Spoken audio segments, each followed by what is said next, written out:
Hey kids, do you like wrestling? Well, we like wrestling too. We are Shake Them Ropes here on the Voices of Wrestling Podcasting Network. Myself and Chris Novembrino kind of doing a lazy river of wrestling criticism, going through the news and whatever happened in stateside television wrestling. And also, you know what? Sometimes we just like to watch old stuff and talk about that too.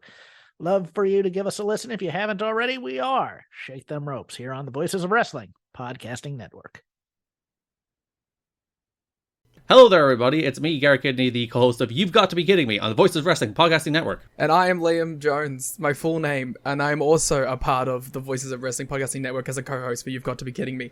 We are a TNA history podcast that covers TNA 1 month at a time. We cover all the drama, all the matches, all the Vince Russo nonsense you could ever want in your life. Have you heard of TNA? I bet you have, but would it be funnier if two people made jokes over it the whole time? Probably. So if that sounds like fun to you, check it out on this very Voices of Wrestling Podcasting Network, and Liam will do bits and whatnot.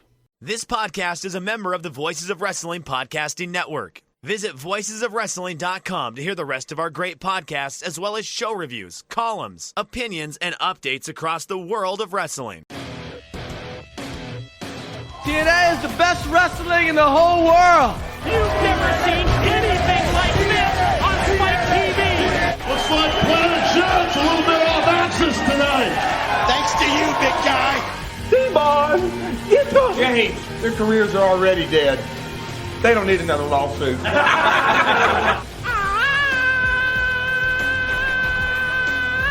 Spike TV has just become Serengeti television.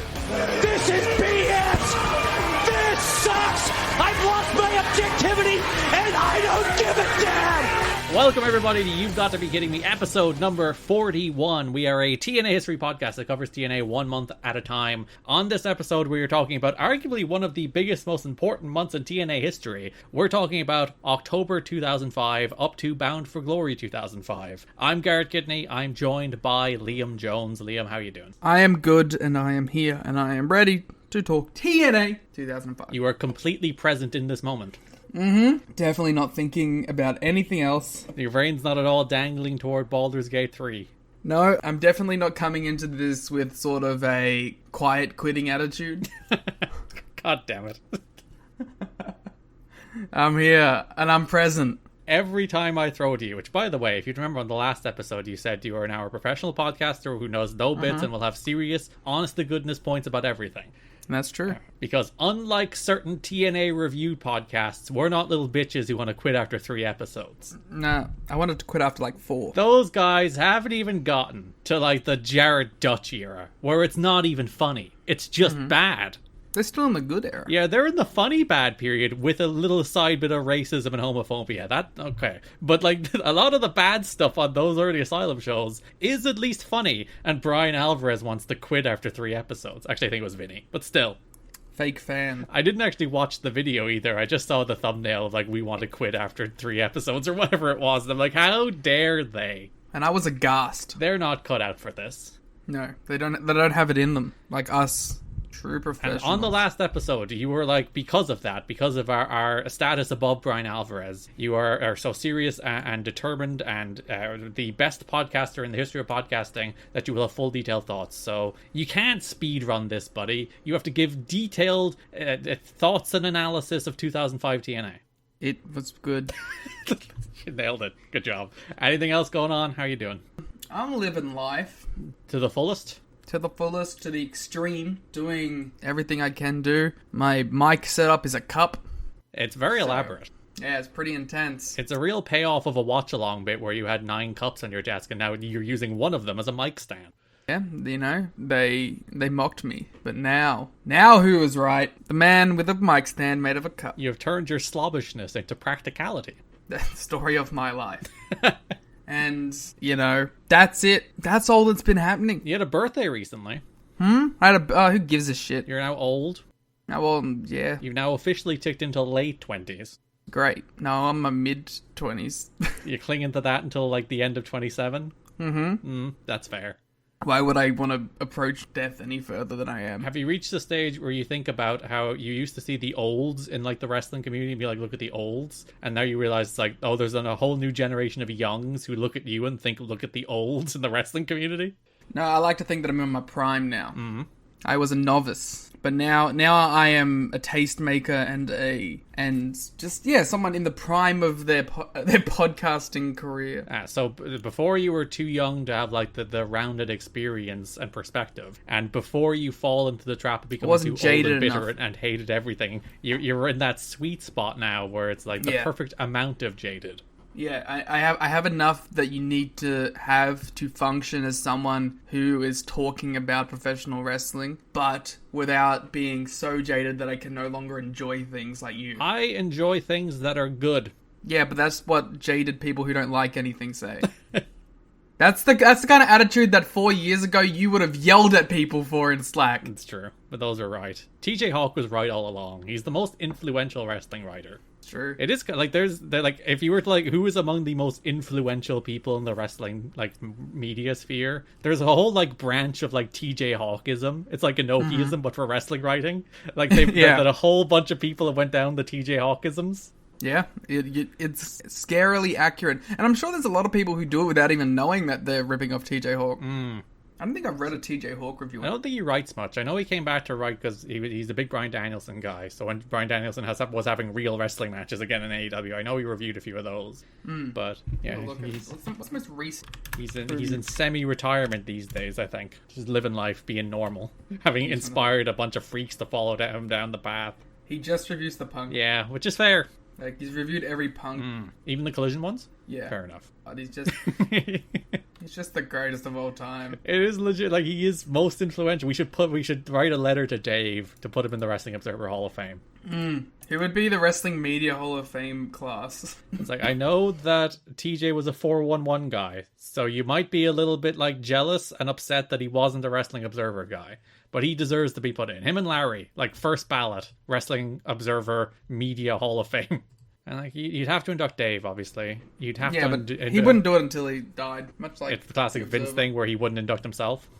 He's not going into the Observer Hall of Fame until he's done. Because he should be in the Observer Hall of Fame. Oh, yes. Even, like, if it wasn't his Hall of Fame, he should be in the Hall of Fame. He is a slam dunk. He's up there with, like, Bill Apter in terms of, like, one of the most influential figures in the history of wrestling media. When do I get in, do you think?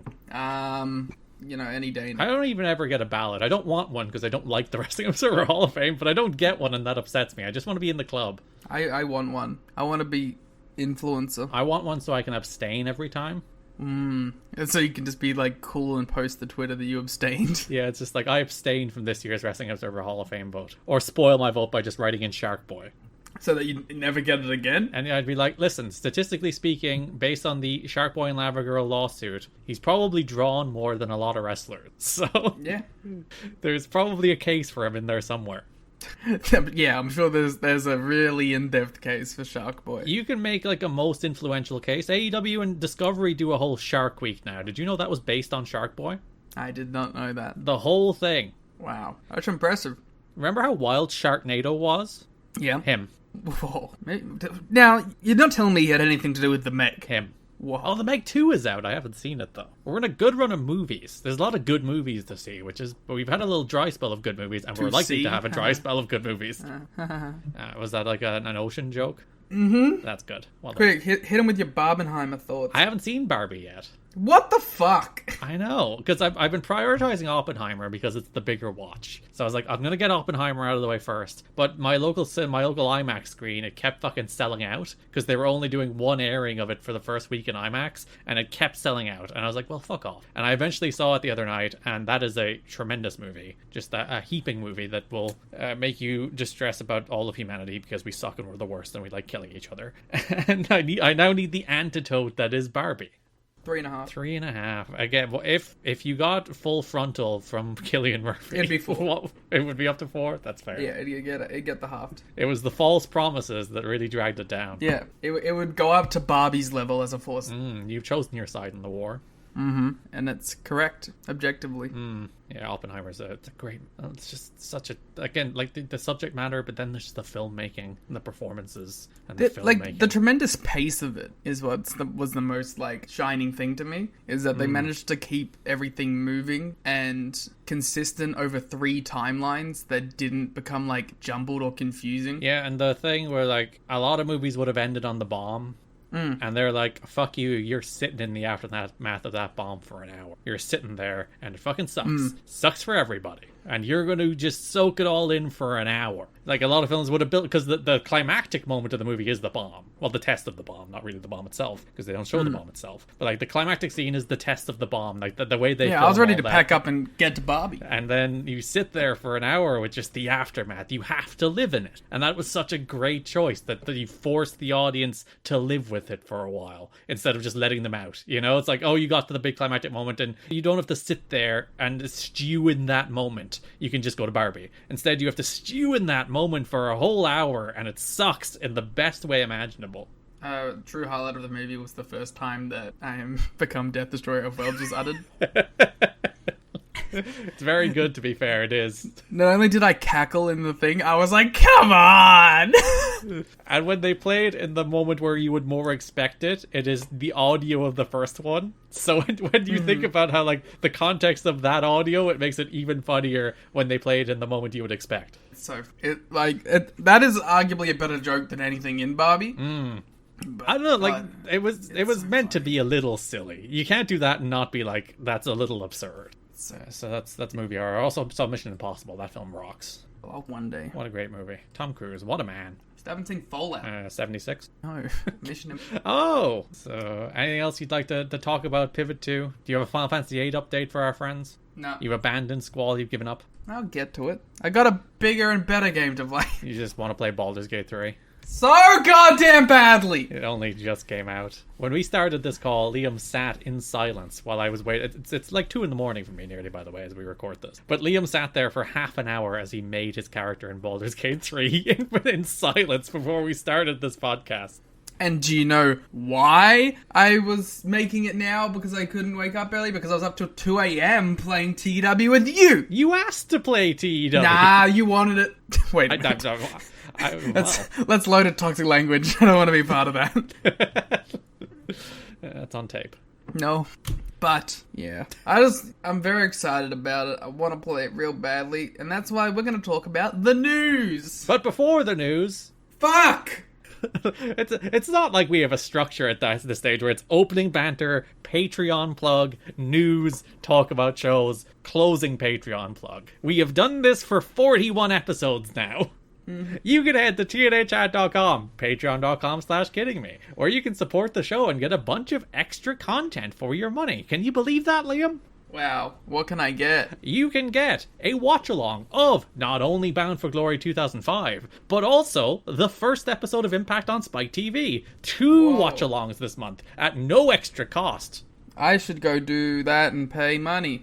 You also get every one of our bonus shows, including our current ongoing Lucha Underground show, our current ongoing 2013 New Japan Pro Wrestling show, and all of our past shows covering 2012 PWG, Wrestling Society X, Ring Cat King, Global Force Wrestling, the 2010 Monday Night Wars, plus all of our watch-alongs, all of our album reviews, there's one, our drafts, our end-of-year awards. What if I love the show, right? But I'm just sick of those pesky ads. Wow, Liam, good question. There is, on the $1 tier, along with the show notes, and this month there is 19 pages worth of show notes on October 2005, but there's also an ad-free version of the show for just $1. That's amazing. Now, Garrett, I am someone who loves your content, but... I just don't have money for Patreon right now. Is there any other place I can go to get long-form versions of our content? Yeah, we have a YouTube channel at youtube.com/you've got to be kidding me, where you can get compilations of everything that led to Raven's world title win, or the 2003 Hulk Hogan saga, or Randy Savage's TNA run. All of that's on our YouTube, which is so close to monetization. Like, so desperately close to us being able to make pennies on those videos. I could support the show monetarily without spending my own money too? Yeah, you can just go to YouTube. I don't like this high-pitched salesman voice I've committed to. No, keep going. Stay in it. Yeah. Oh, sorry, I've broken character. Yeah! You can go to youtube.com/you've got to be kidding me, and you can watch some videos. And there you can give us money by just watching videos. Isn't it amazing? I'm gonna go do that now and share my favorite videos with all my friends, because statistically sharing the links generates more returning viewership than just sharing it to Twitter or Facebook. Yeah, you want external links, and you also want watch time. So if you can give that to us, that's great. And also just subscribe to it, because we're actually probably going to be shorter on subscribers than we are watch time in the end. So just go to youtube.com/you've got to be kidding me and hit that subscribe button, even if you don't intend to watch videos, but also watch the videos. Give us all the money, then go to Patreon and support us in every way that you can imaginable, because you are our best friends. And this is the guilt segment of the show that Liam tried to skip. Yep. I think we nailed that plug. I think it was a solid plug. I think we killed it. I think it's the best we've ever done. We should send that to Rich and say that's our new advertisement for the show. That's our new promo. We want to put that in front of every Voices of Wrestling podcast. All 5 minutes of it. Yeah. It's like, hey, Rich, I think you should put that in front of every show. I think that's perfect. I got jump scared on one of them. I was listening to 5-Star Match Game, and our promo played before the start of it, and I was like, what? Because I did not expect to hear my own voice clicking play on that podcast. I was like, what is happening? I say it word for word every time. Oh yeah, we actually performed that live. Yeah, every time you open another Voices of Wrestling podcast, it's actually just a live feed to our computers where we recreate the ad perfectly every time. That's why Liam always sounds so surprised and aloof. Whoa! So that does bring us to the month that is October 2005. The month that is the debut on Spike TV. Again, probably of the January 2010 is probably the biggest month in TNA history, just in terms of news and relevance. But this might be the second biggest. Because all the news and relevance that have sort of been bubbling on the surface actually come to fruition. Because we have talked for weeks and weeks and months about the television situation, even going back to FSN, of all the uncertainty and everything surrounding it, until they now finally reach national television, real, honest-to-goodness national television. Not quite prime time, it's 11 on Saturdays, but Impact debuts on October 1st on Spike TV. Yeah, finally, we're there. We're in the Spike TV era. No, we're out of the Dream era. He's not there anymore. Oh yeah, he didn't make it to this era. He got ousted. Not dead. Yeah. He's still alive at this stage.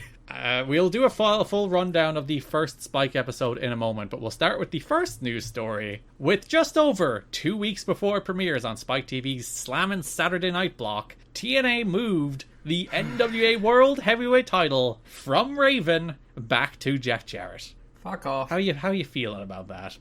Fuck off. You don't want to see Double J's champ? Why? Why are we doing this? If only there was some sort of news story that would tell us. Jarrett, minority owner and co-founder of TNA, was expected all along to end up getting the belt back in time for the Spike TV debut, as he believes, and enough members of management agree, that he's the most recognizable and credible name available who can work reliably full-time for the company. Is he more recognizable? We've argued this and discussed this, and I think at best he is the same. Yeah, I think Raven might have more. Raven was a bigger star in WCW. He didn't reach the level of world champion. But when Raven was at his peak, more people watched WCW. And I think he was more over in WCW than Jarrett ever was. Also more recent WWE run. Yeah, and he had a more recent WWE run, though I think you could, to be fair, say that Jarrett was a more relevant wrestler in WWE. I think that's not even close. But that was also a decade before. That was longer ago, yeah, and even then he still never rose above mid-card in WWE. So it's not the case, he was world champion in WCW, but Raven was probably a bigger, more relevant star during a period when more people watched. Raven was in WWF more recently, but Jarrett was a bigger star in WWF, but still not a big enough star in WWF that you would be that it really matters. Yeah,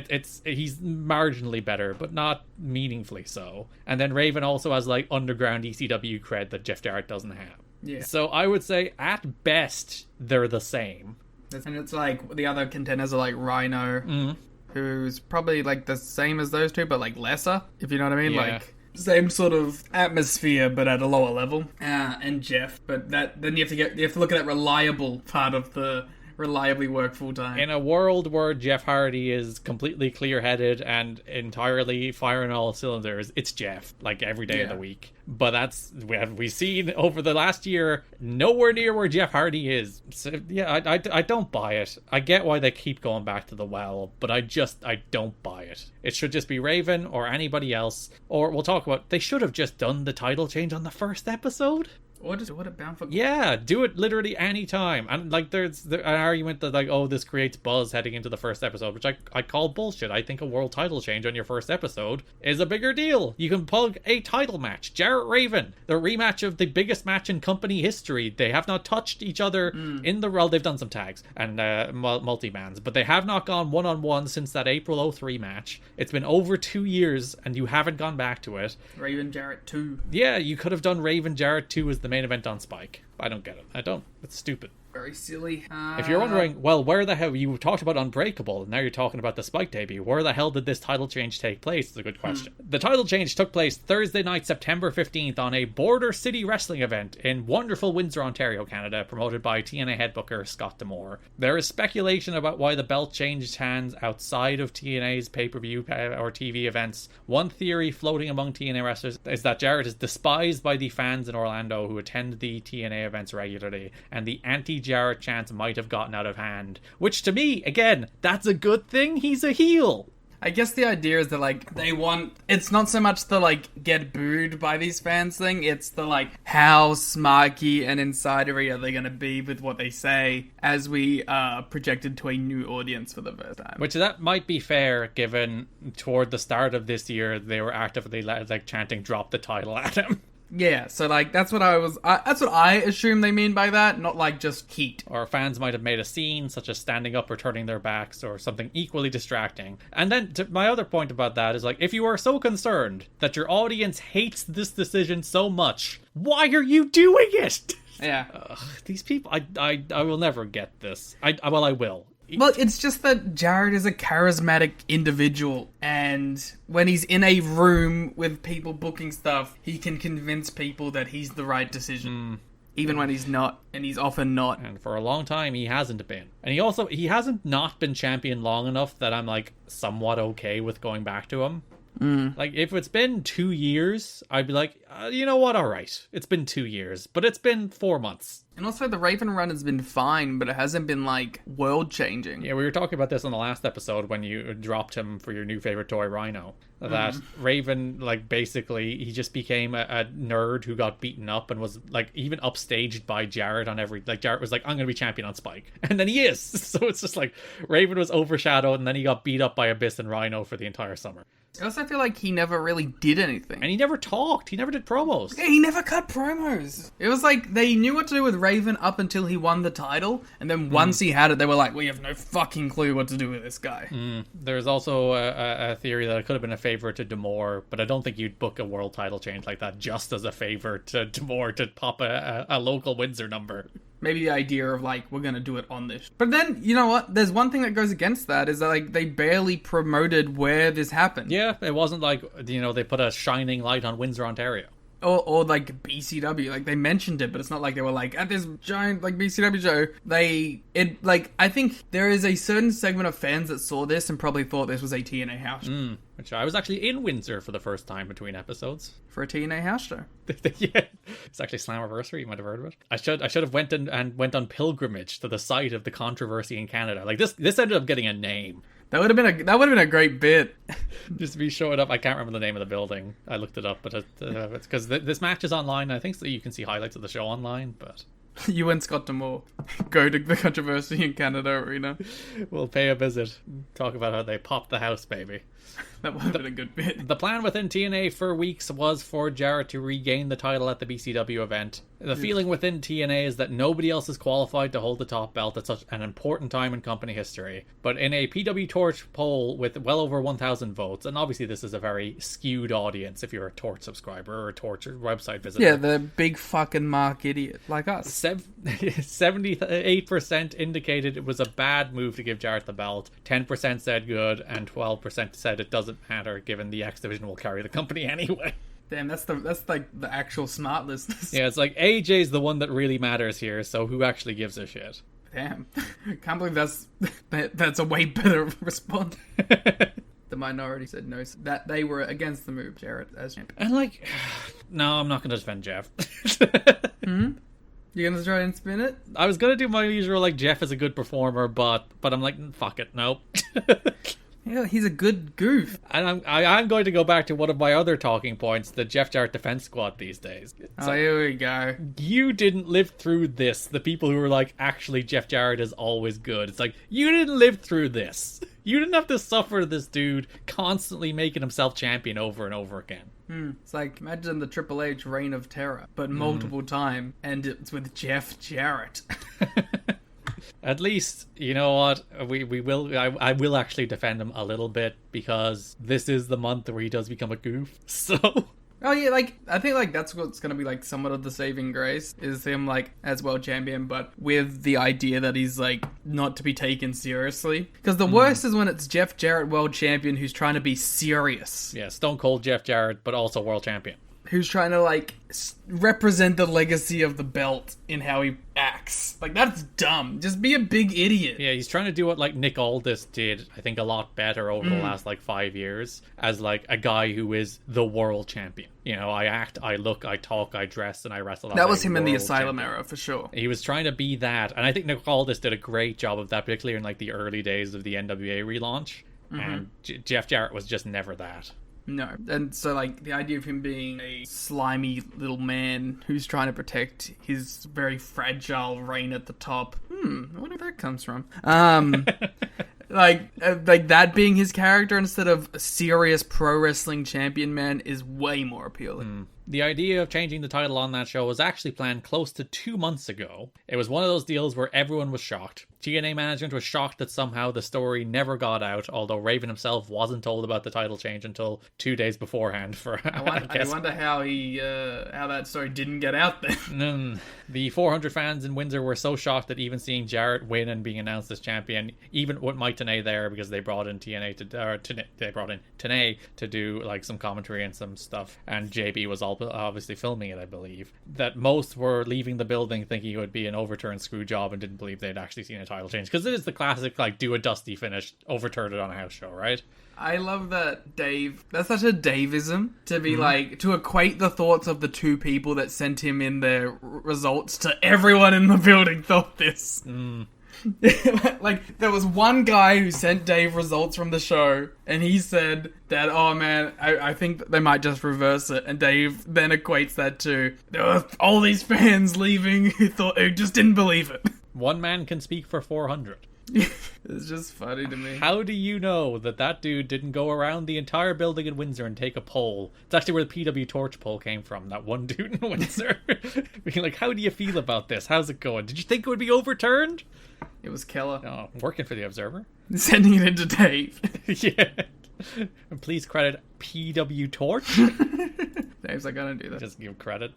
Dave reiterates that they were worried about the reaction the title change might get on Spike, and they didn't want to do a cheesy title change. Realistically, it does seem like the reaction they felt it would get was the biggest worry they had. The Jarrett title win was a lot more controversial internally than people are letting on. Only a few in the company knew, and those who didn't, who saw the general reaction of outrage to the decision, were in some cases up in arms about it. The game to watch is which ends up quicker, the outrage forcing a title switch, unless ratings are good and pay-per-views go up, in which case there will be no outrage, or telling the adequate story with whomever they're grooming, which should also become pretty clear pretty quickly. And turns out to be nobody? Yeah. Well, it turns out to be Christian, but at the moment, it turns out to be nobody. It's Christian. You would wonder, like, what would they have done had they have not gotten Christian? Because they don't come on Spike. Maybe it's Monty. Maybe they do finally run with Monty if Christian doesn't come. It's just like Rhino or Kevin Nash or fucking X-Pac coming. You don't give them fucking credit. They don't deserve credit. And I was gonna undercut myself even and be like, it would have just been Sting then. Yeah, it's gonna be whoever the guy that they sign who's gonna come in for 4 months before burning the bridge. They're not grooming anybody. It's not like, let's get Cassidy Riley over the course of 3 years to that level. Yeah, exactly. Like their plan is someone that they've already gone to that level. Like, their plan is to continue to groom AJ for like the next 5 years. They can just pull the trigger on AJ, but on TV this time. And, like, every time they do it, they're just going to be like, wow, AJ's finally made it to the top, and we're not going to talk about the other 5 times he's made it to the top.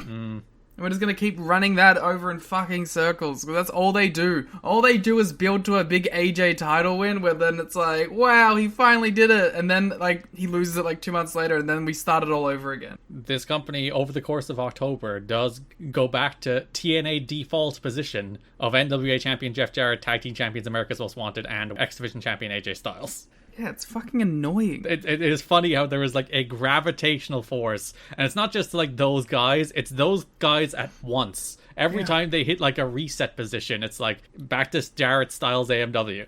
And then the story is that, like, AJ goes on a big X Division title run, but then loses it, and then slowly starts to work his way back up to the world title again, then he wins it. They've done it like twice now. Well, you won't get AJ near the world title for another like 4 years. Fucking good. Which is kind of wild to think about, that like, if you were to say to somebody at this stage of TNA, AJ's not going to get meaningfully near that title for another 4 years. Everyone would be like, what? Excuse me?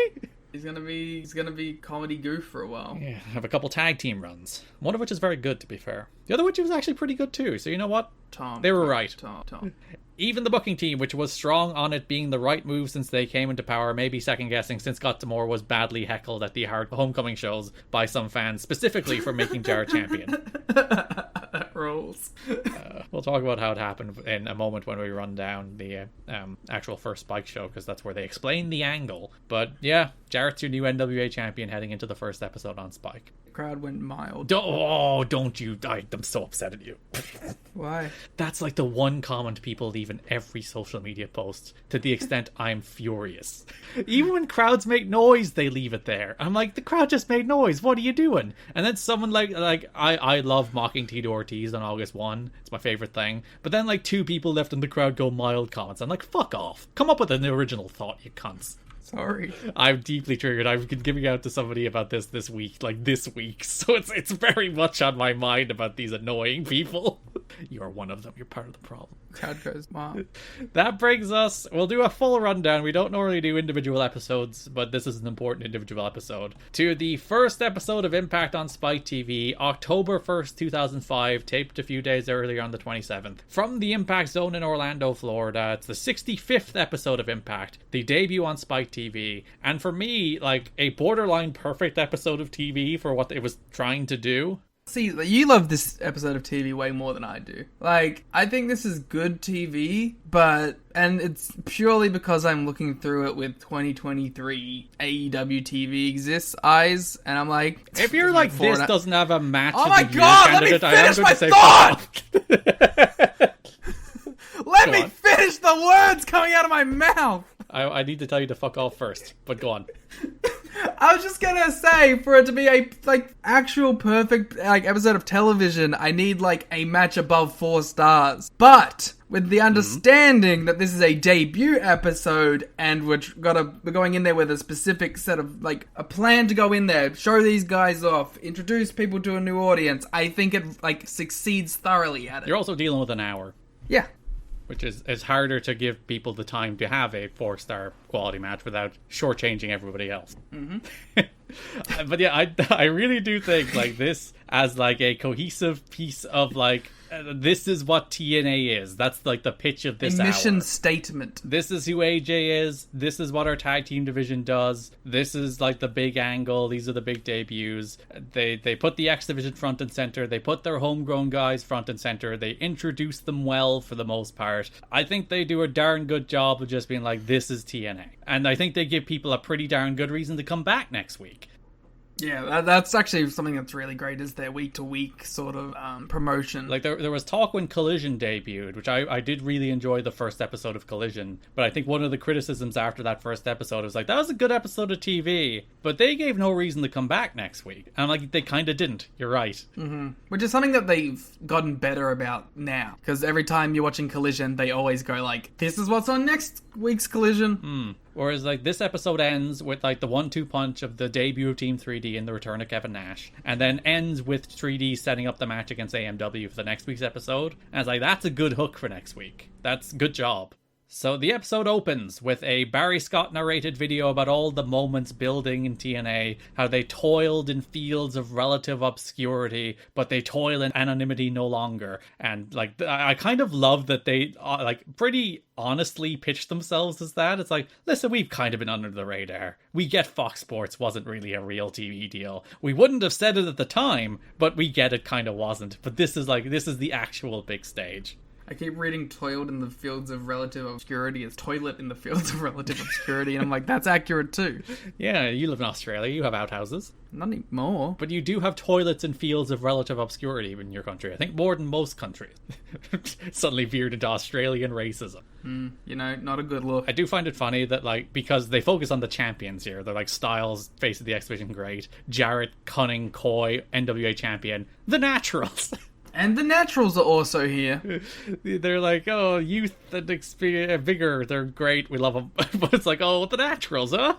Yep, the big four that TNA always goes to. Jarrett, Styles, the Naturals. I do love this package. I think, like, Barry Scott, as we said a million times, and we'll continue to say for the rest of TNA history, lends, like, a gravitas and a credibility to TNA that they sometimes don't even deserve, but his voice just carries that kind of weight, so that when he is like, AJ Styles is the future of professional wrestling, you're like, you are stating a true fact. Yeah, you believe. And I quipped on the watch along that, like, the real only purpose for TNA in the first 3 years was to create cool B-roll for video packages for their debut on Spike. And it's accurate, and it works. There's some good, all the features on this show where they're like, just like, here's cool shit, here's the X Division, and it's just guys doing dives, or this opening package which is just guys doing cool moves and skipper cage walks as you'd expect, and the Monty thing is just Monty pouncing people. It's exactly what you'd want. And who needed to watch we could have just skipped straight to here and just realized the rest was just video package fodder. You don't realize that like, if a company does get TV, they kind of do need to have sort of this back catalogue of stuff to use. Because like that's the hard part, starting from zero. It's like, well, it's a lot easier to jump on TV and introduce AJ Styles when you have 3 years of footage of AJ Styles being awesome. Yeah, that's probably the reason that, like, to keep it sort of on the forefront of the news cycle, but also, for that reason of having footage is, like, why AEW ran those events, like, once or twice a month leading up to their TNT debut. Yeah, just have a little bit of B-roll. You need a little bit of B-roll in your life. You need B-roll. It's a very important part of any sort of video media. Mike Tenay introduces us to our 60-minute adrenaline rush, stating that we've never seen anything like this on Spike TV. Adrenaline rush. They don't use they use that as an outro song for years, but they only use it as the intro song once. Oh, we have the proper TNA on Spike intro song as well, with the freaking Styles forearm and Monty Brown pounce transition, which is the coolest thing that's ever been in the opening titles of a wrestling show. Where, like, Monty pounces Mikey Bats out of the frame and Styles comes in with the forearm. It's so good. Wrestling shows should be good. My favorite thing about this is, like, this is clearly your nostalgia point, where you're like, this is the greatest intro, blah, blah, blah. And I'm like, I'm waiting for Cross the Line. Well, if they put Monty pouncing Mikey Bats in the Cross the Line intro. Then we could do that. That's true. Do you have those kind of video editing skills? I could find a way. There's YouTube tutorials. Yeah. Yeah, I like the little side swipe at WWE with the "you've never seen anything like this on Spike TV." I love petty bullshit. My favorite thing. Like, there is a note that Spike TV officials, and we'll talk a lot about the end of the Spike WWE relationship in a minute. That's another news note. But Spike TV officials have indicated to TNA that they don't want any direct shots taken at WWE during Impact broadcasts. There doesn't seem to be a big protest coming from TNA brass regarding the matter, but Spike may be gun shy after being portrayed as petty for trying to censor WWE's attempts to plug that their homecoming show would be on USA Network. Can I be honest with you? Yeah. I definitely read that as Gunshi. And I was like, what the fuck does that mean? You're trying to work out what the word Gunshi meant? Yeah, I was like, what? It sounds dirty. To be fair, Gunshy is not one word as it is written in PW Torts, so you have a fair reason to shout at Wade there. Yeah, I was very confused. I was like, what does that mean? Spike may have been Gunshi. Gunshi. But yeah, we'll go into like the drama about the last episode of Raw on Spike in a minute, where they tried to censor WWE. It's great fun. But apparently they got painted as the villains in that, even though they're absolutely not. And they were like, all right, just ease off WWE. I mean, WWE are like masters of not being the villains in stories where they're clearly the villains. It is one of the better things they're at. We have match graphics for the first time on Impact. And I think it's great. Yeah, so it's like, it's kind of like, how would you, orange neon almost? Is that a good way to describe it? Like industrial. Yeah, it's like an orange neon sign from a cyberpunk movie that just happens to have like Jeff Hardy versus Rhino on it. Yeah, it's cool. It was one of those things. It's like I only realized when watching that first episode, it's like we've never had match graphics. And how much they've added. It's like we're on 65 episodes of Impact, and they've never had a match graphic. Yeah, these are the first match graphics in Impact history, as Mike Tenay tells us that our main event will be Jeff Hardy versus Rhino, and we'll also see controversy in Canada later tonight. How do you feel about Hardy and Rhino as the main event? If you're not going to run a big title match, it's about as good as you can ask for. Yeah, I guess when like the whole reason you still have Jeff Hardy around is because you want Jeff Hardy on Spike, you might as well put him front and center in the main event on the first show. I have a bigger problem with the first 2 weeks having their biggest matches end in bullshit. Yeah, not even bullshit. They both end in DQ. Yeah, like, that's not the best foot to be getting off on. Yeah, it's not even the case that, like, they end in, run-in, interference, and a finish. Neither of them have finishes. Yeah, like, that's my biggest problem is, like, for the company that's preaching how it's meant to be different and not like that bad wrestling company, to be doing the same kind of bullshit is awful. The second show is probably more defensible in terms of not doing a finish. Yeah, but like that means on the first show in your first main event, have a fucking finish. Yeah, but like I was gonna say, in like Team 3D AMW, I'm kind of okay with them being like, we don't want to beat either team. Then you'd be like, don't book the match, but I get why they booked the match too. So in both cases, I understand that decision. In terms of Hardy Rhino, you can pin either guy. Yeah, that's silly to me. It's not a case that, like, you shouldn't pin, because, like, you shouldn't have 3D beat AMW on their first night, you shouldn't have AMW beat Team 3D on their first night, fine. And again, usually I'd be like, why would you book the match? But you book the match as an attraction that can bring people back for the second episode. You could have done, like, a 6-man. You could have, but then you'd still be like, do we pin Jarrett or do we pin Nash? You know? I mean, I'm saying that you could have chucked, like, Jeff or something on the face team. But you couldn't pin Jeff on the first night, Liam. You can pin him. Yes, you could. That's my difference. Yeah, is that you could have. That's my ultimate point. You just could have pinned Rhino or you could have pinned Hardy. It doesn't matter. Neither of those two guys have anything going. Rhino isn't winning the title. No, he's just in a monster's ball. So you can pin Rhino. So then we go to our opening contest on Spike TV, the Phenomenal AJ Styles versus Roderick Strong. They do be having an ROH match on TV. They have a beautiful, 4-minute sprint, which, we've whiplashed too far the other way, where it's like, this era was this was the only kind of match you'd get on TV between wrestlers like this. Yeah, because they wouldn't get any more time. But now we've whiplashed probably too far in the other direction. It's like, we need more TV sprints. But it's like I think the TV sprint is not only an amount of time. It's like it is like a state of mind. Yeah. Oh, and it's like a, what's the word I'm looking for? Like a game plan more than anything. Because they don't go out there to have match of the year. They don't go out there to do a million near falls. They don't go out there to have the best match they can. Which you might be like, why shouldn't you? It's like sometimes there's a lot of matches on a show. Not every match should be going out there to have the best match they can. That's just the way shows should be paced. Tell that to me on TW when we book all out every single match. Whereas this is 4 minutes, and the main aim of it is to present AJ Styles as the coolest wrestler on earth. And they said they did a fan poll to determine who would be in the first match on Spike, and shock of all shocks, AJ won. Wait, what is this fucking note about this match? Oh, there's a wild note about this match after we finish talking about this match. There's a moment in this match where you might realize Mike Tenay explains the significance of the six-sided ring twice. And part of me was like, oh, that's weird, but maybe they're just trying to drive it home. Ad break, catch people on the second time. But this match continues all the way through, so maybe there was some miscommunication about that. Yeah, I was like, oh, that's a choice. But then you realize that this match had a finish bought so badly, they sent the two guys out there again and spliced 2 different matches together. I'm sorry, Garrett. I have to remove my rating for this match. Oh, because it was 2 matches? Oh, you've been worked. This is not available. I cannot rate. I insist you put every rating like that on every Lucha Underground and Rampage match too. Yep. There's a difference between being taped and edited and being spliced together between 2 matches because they fucked it up so hard. That's taped TV, pal. People should do more of that, by the way. No, that's ruining the art form. TV matches should be chopped to death. Screw wrestlers and their art form.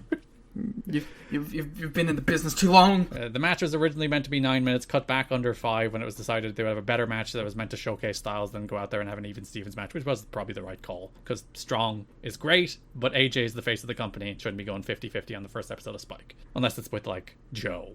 The Strong match that aired on TV was the original, but the ending was filmed later and edited into the match that aired in place of the original finish. The match's original ending was deemed unairable. What was it? Was just a Styles clash. I'm assuming there was people at this taping. If you were at this taping, let us know how badly that first Styles and Roddy finish went. Yeah, that's crazy. But as it was presented on TV, absolutely rocked. They went out there, they worked a razor sharp pace. They worked their I'm doing my first match on real TV kind of pace. Yeah, well, which was kind of the theme of everyone. Yeah, it's just like, we have real eyeballs now. There might be nearly 1 million people watching this show, which is far and away. I guess some of these people might have worked like Velocity, which would have had like 500,000 people watching. But also that's Velocity. Yeah, and it doesn't count. So, like, the difference in the number of people who were, like, by the time Joe was on his episode, which was the most watched episode of the month, like, the number of people being introduced to Joe for the first time in that moment is probably, like, close to, like, 800,000 to 1 million people watching Samoa Joe for the first time. Yeah. There's a reason there's some pep in their step. Yeah, you think, like, the number of people exposed to Joe through Japan and through Ring of Honor is, you know, pretty small, especially in those days where indies were buy a DVD. There was a cost incurred for the youngins when they wanted to get into independent wrestling, unlike these days where you just search free matches on YouTube and watch whatever the hell you want. Yeah, with your Roo tubes and your Billy Billies. We do this rant at least every, like, 5 to 10 episodes about how kids these days have it so good when it comes to accessing wrestling. Oh, I can watch New Japan World. I don't have to go to Vimeo. Fuck you. Well, they shut down Pivot Share, so... I told you, I'm in my old jaded era now. I know, you're supposed to be in the middle ground. Nah, I'm leaning the other way. I'm too much like you. I learned from watching you. You got like 70% more bitter when I was going to give out to you about it not having a 4-star match criticism. I was just like, let me get my point. Then you can yell at me. Your bitterness is you've officially ticked into it now. You've hit that's the moment. I just want good matches. You will look back on it and like, that is the moment I hit my late 20s. It's like in Oppenheimer when in the background of the music is suddenly like intensifying. That was happening for the first 40 minutes of the podcast, and then that's when the bomb dropped. They just went out and had a great match. Styles hit the reverse DDT, but where he did it where he like sprung from the apron onto the like the opposite side of the ropes and then back into the DDT, and that is like the moment where I'm like, you're the best wrestler in the world. There's always 1 or 2 per AJ match point. Yeah, he also did he's one of 2 people who broke out a dive and broke his legs off the rail.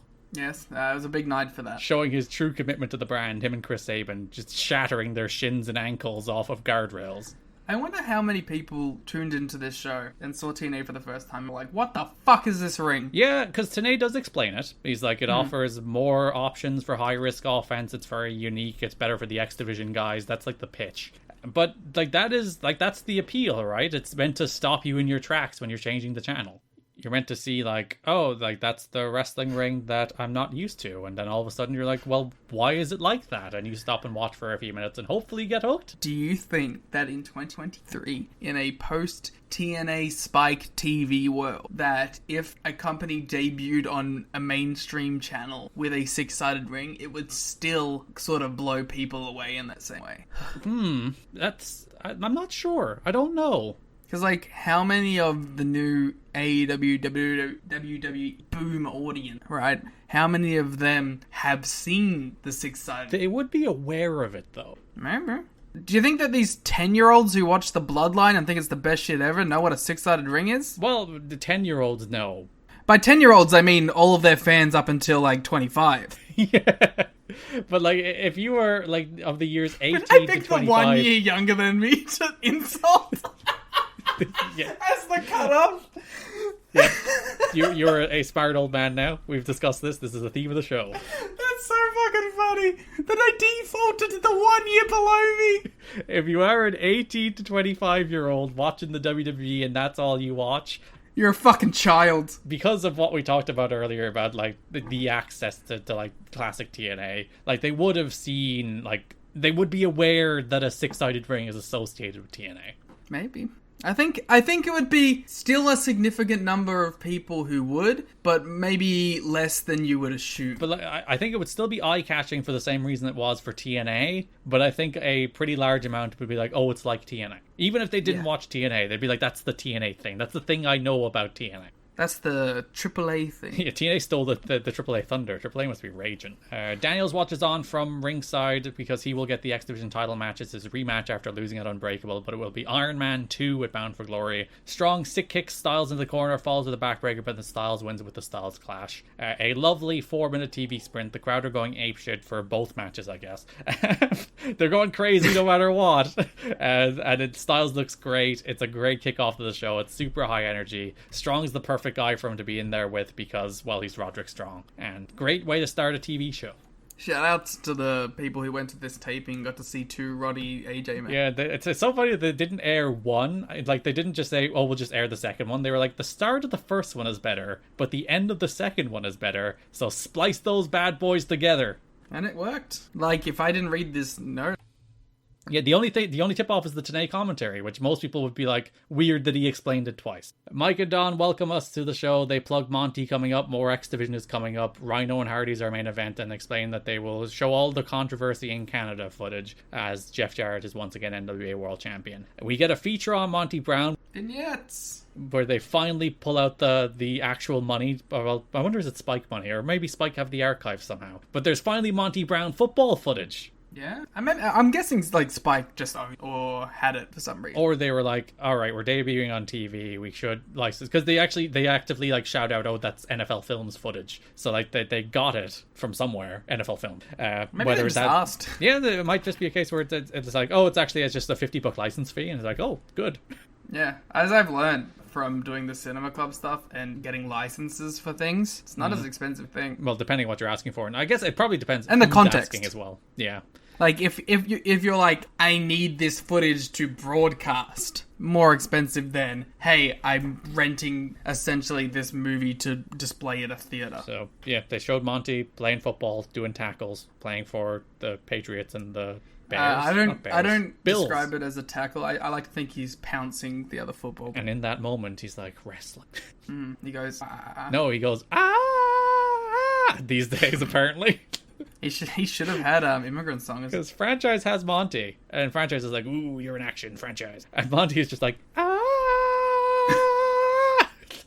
He's such a weirdo. He's such a freak. I love him so much. Clearly, that was one of WWE's biggest fumbles is when they brought him in. They just made him a guy and not some weird freak. Like every time we said this with like the Asylum stuff with Scott Hudson, he's just so weird in that wrestling way that makes him utterly compelling, and it's the best.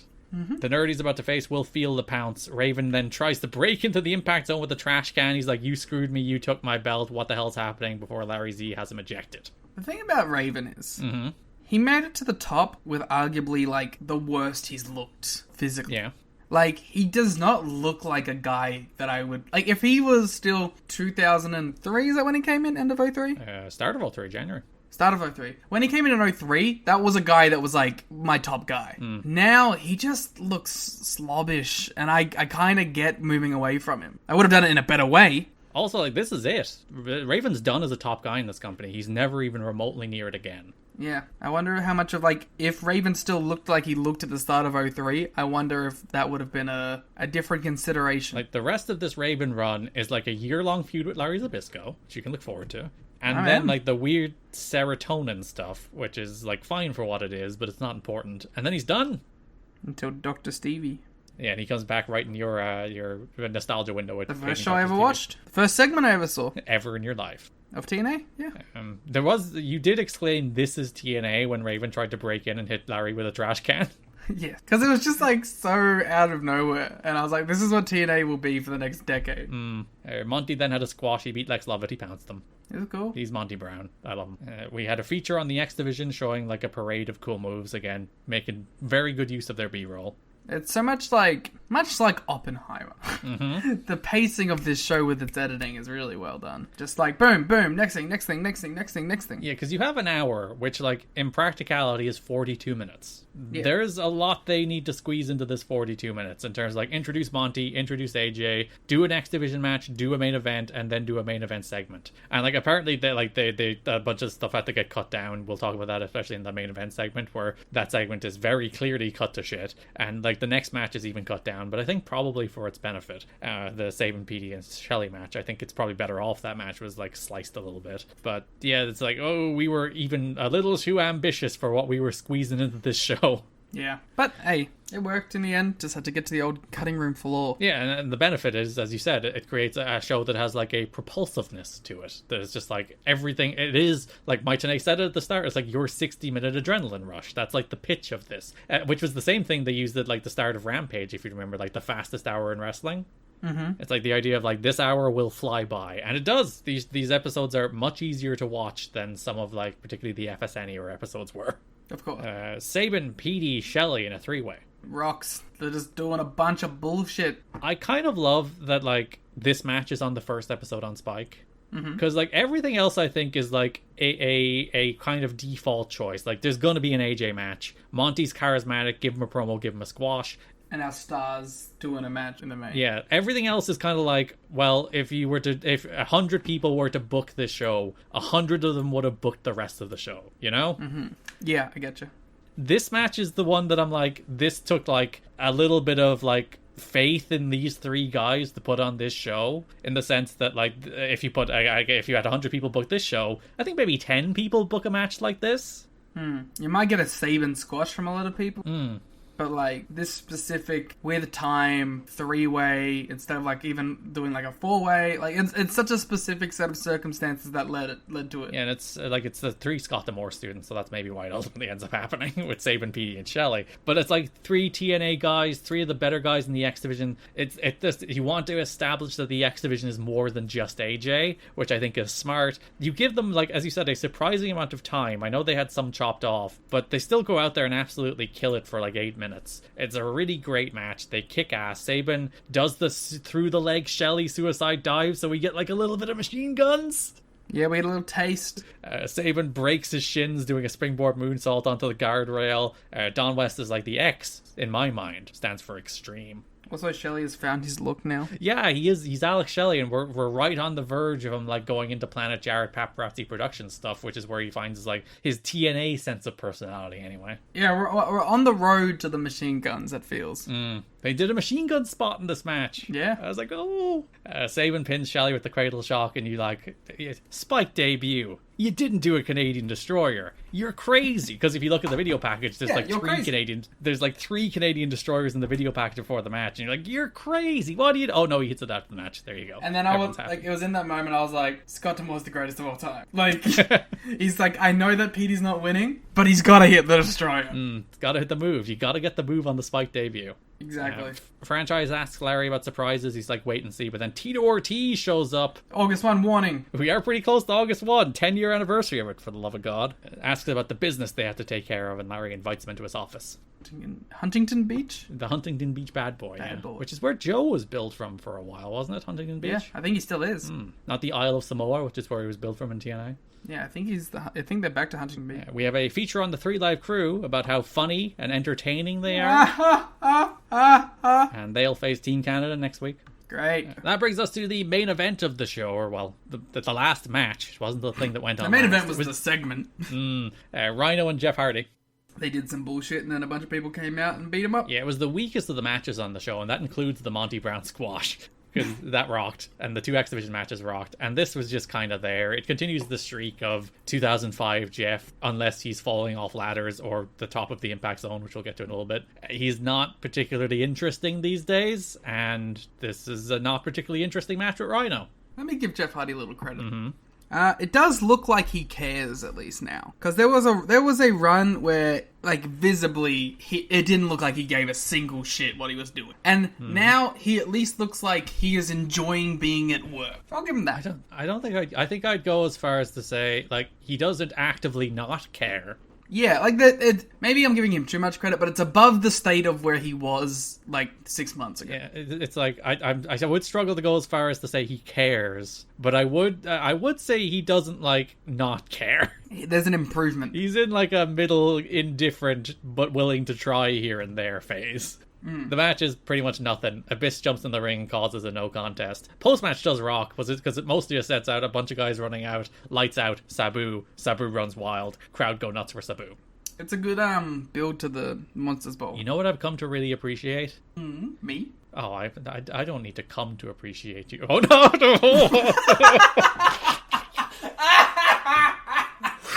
Why did you emphasize it that way? I don't know. Why did you put so much emphasis on the word come?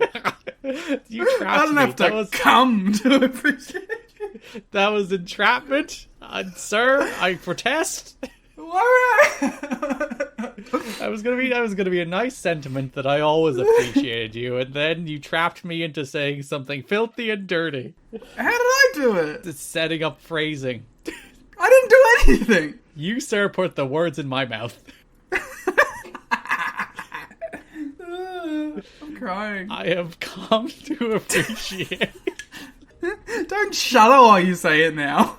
I have The Don West Sabu. Every time you get a lights out Sabu. Mm-hmm. He says it in the exact same way with like such the earnest Don West enthusiasm. He's like, Sabu! He says it like how He says it how a man should say Sabu at the end of a lights out Sabu. Yeah.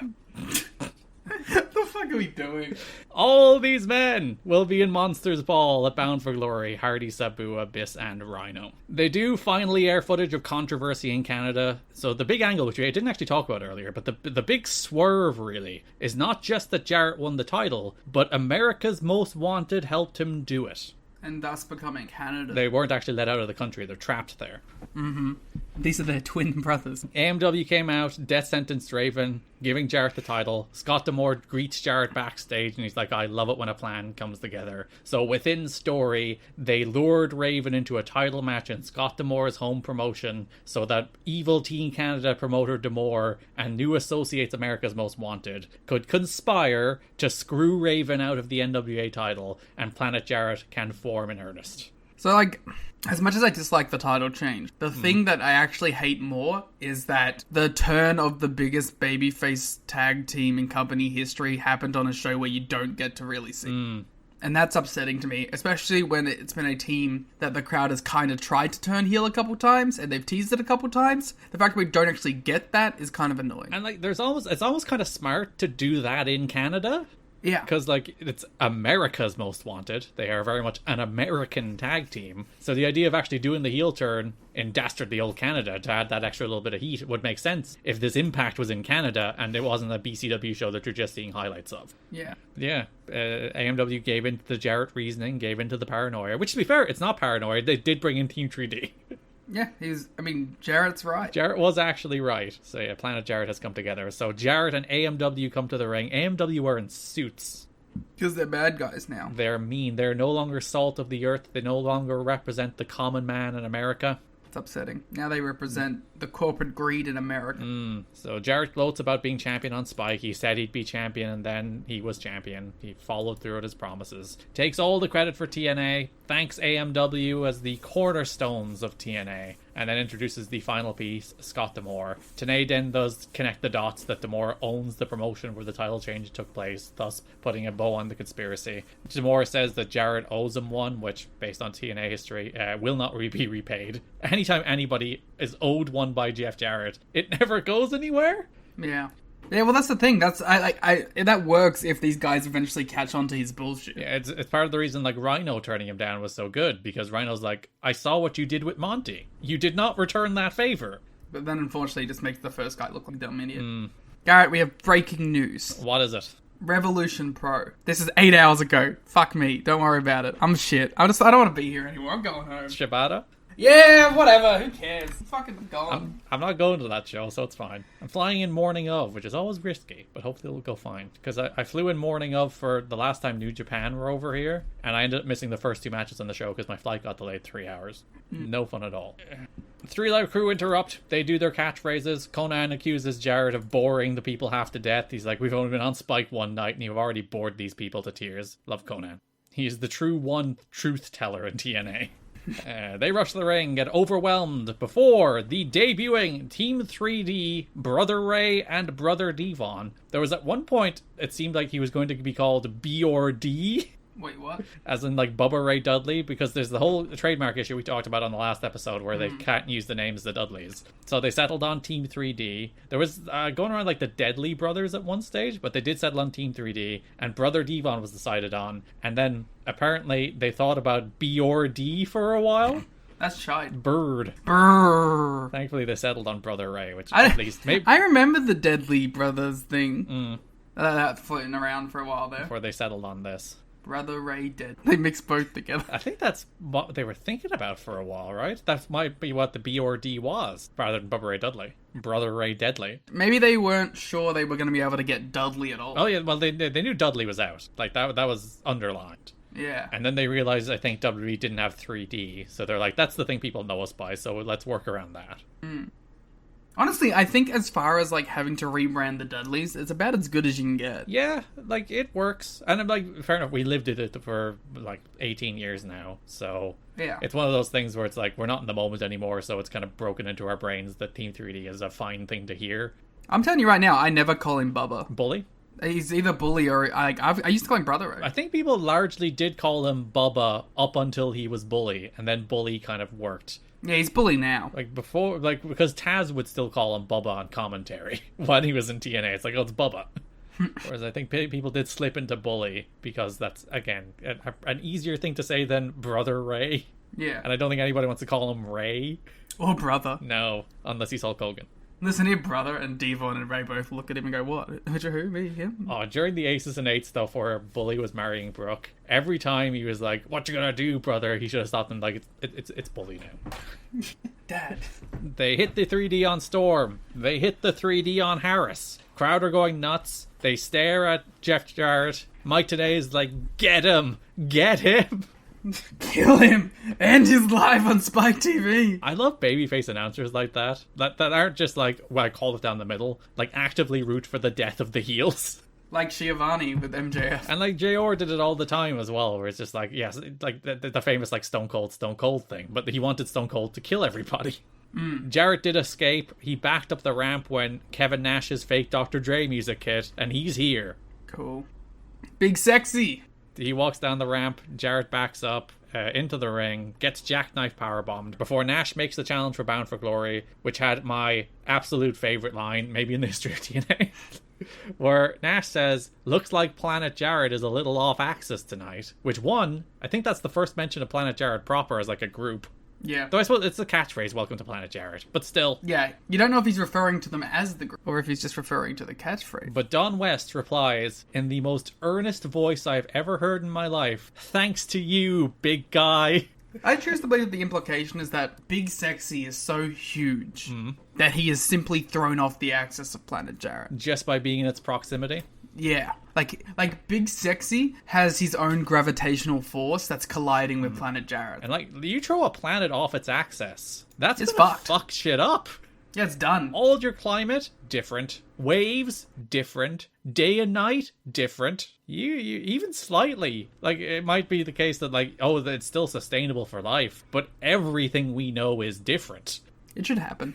just to change things up, just for a bit of fun. Yeah, why not? It's time that we get a rebrand. Mike Tenay then throws the hear from Brother Ray, and we cut to a Devon promo, which is, we'll talk about how this was cut down in a second. And then Devon challenges AMW to a tag team dream match next week, as we go off the air with the tease of two of the, what they crown wrestling's best tag teams facing off, even though, hey, you remember those guys? They're called the Naturals. They're the NWA World Tag Team Champions. Should have put them in the match, and then we have obvious losers. I love that next week where like the best teams in the world face tonight in your main event. It's like, guys, the Naturals have the tag titles. Remember the Naturals? And also like when like Devon and Bubba are cutting the promo, and they're like, "Yeah, this is about winning the tag team titles," and you're like, "No, that's the Naturals." Andy, Chase, they're the tag champs. Before Team 3D and Nash went to the ring, they were told that there was less than a minute and a half left total TV time for their run-ins and promos. All three had comments edited from TV because of tight TV time. Conan's promo was also cut down. He had more anti-Jeff Jarrett sentiment, apparently. Again, the one truth teller. And Team 3D's Brother Ray gave Vince McMahon the finger at the tapings, and he said, "Copyright this." But that was edited off the broadcast too.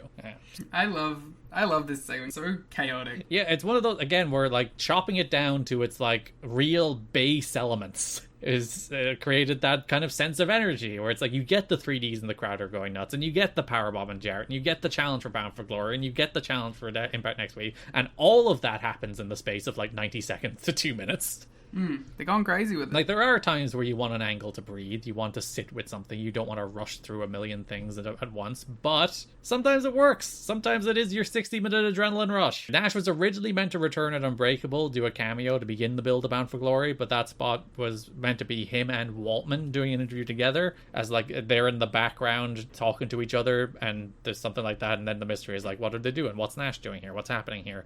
Is the band back together?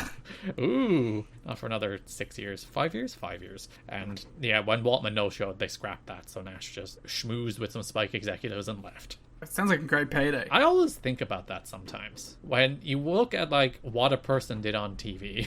Yeah, Lex Lovett on this show. But like, he had a match. Yeah, 2 bumps and he's out, brother. That's true, but he didn't get paid very much. True. He's also local, so he didn't get flown in. But sometimes you see someone have like a 60-second pre-tape to set up a segment the next week, and I'm like, you really fly all the way to like Sioux City, Iowa to film that one pre-tape, sit around in catering, and go home? Not sure how I'd feel about that. I was like, could you not have got me to film that last week and left me at home? Let's keep an eye out of funny scenarios for guys to get flown in for. Yeah.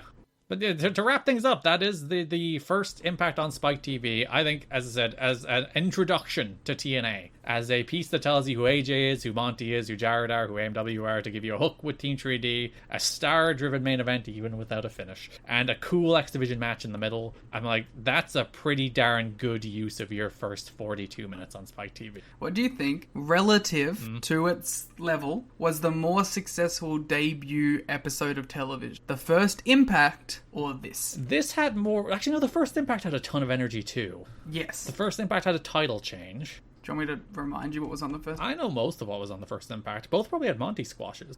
No, it was an Abyss squash. Oh, they went for the Abyss squash. Duh. Saved that for the second episode this time. But like the first, yeah, it had the 6-man opener, which rocked. The Team Canada against Sanjay, Hector Garza, and... No, it's 6-man. That was the 6. I'm just trying to fuck with you now. Don't you test me. It's Garza, Sanjay, and Red. 6-man tag against Team Canada. Bobby Roode, Petey Williams, Eric Young.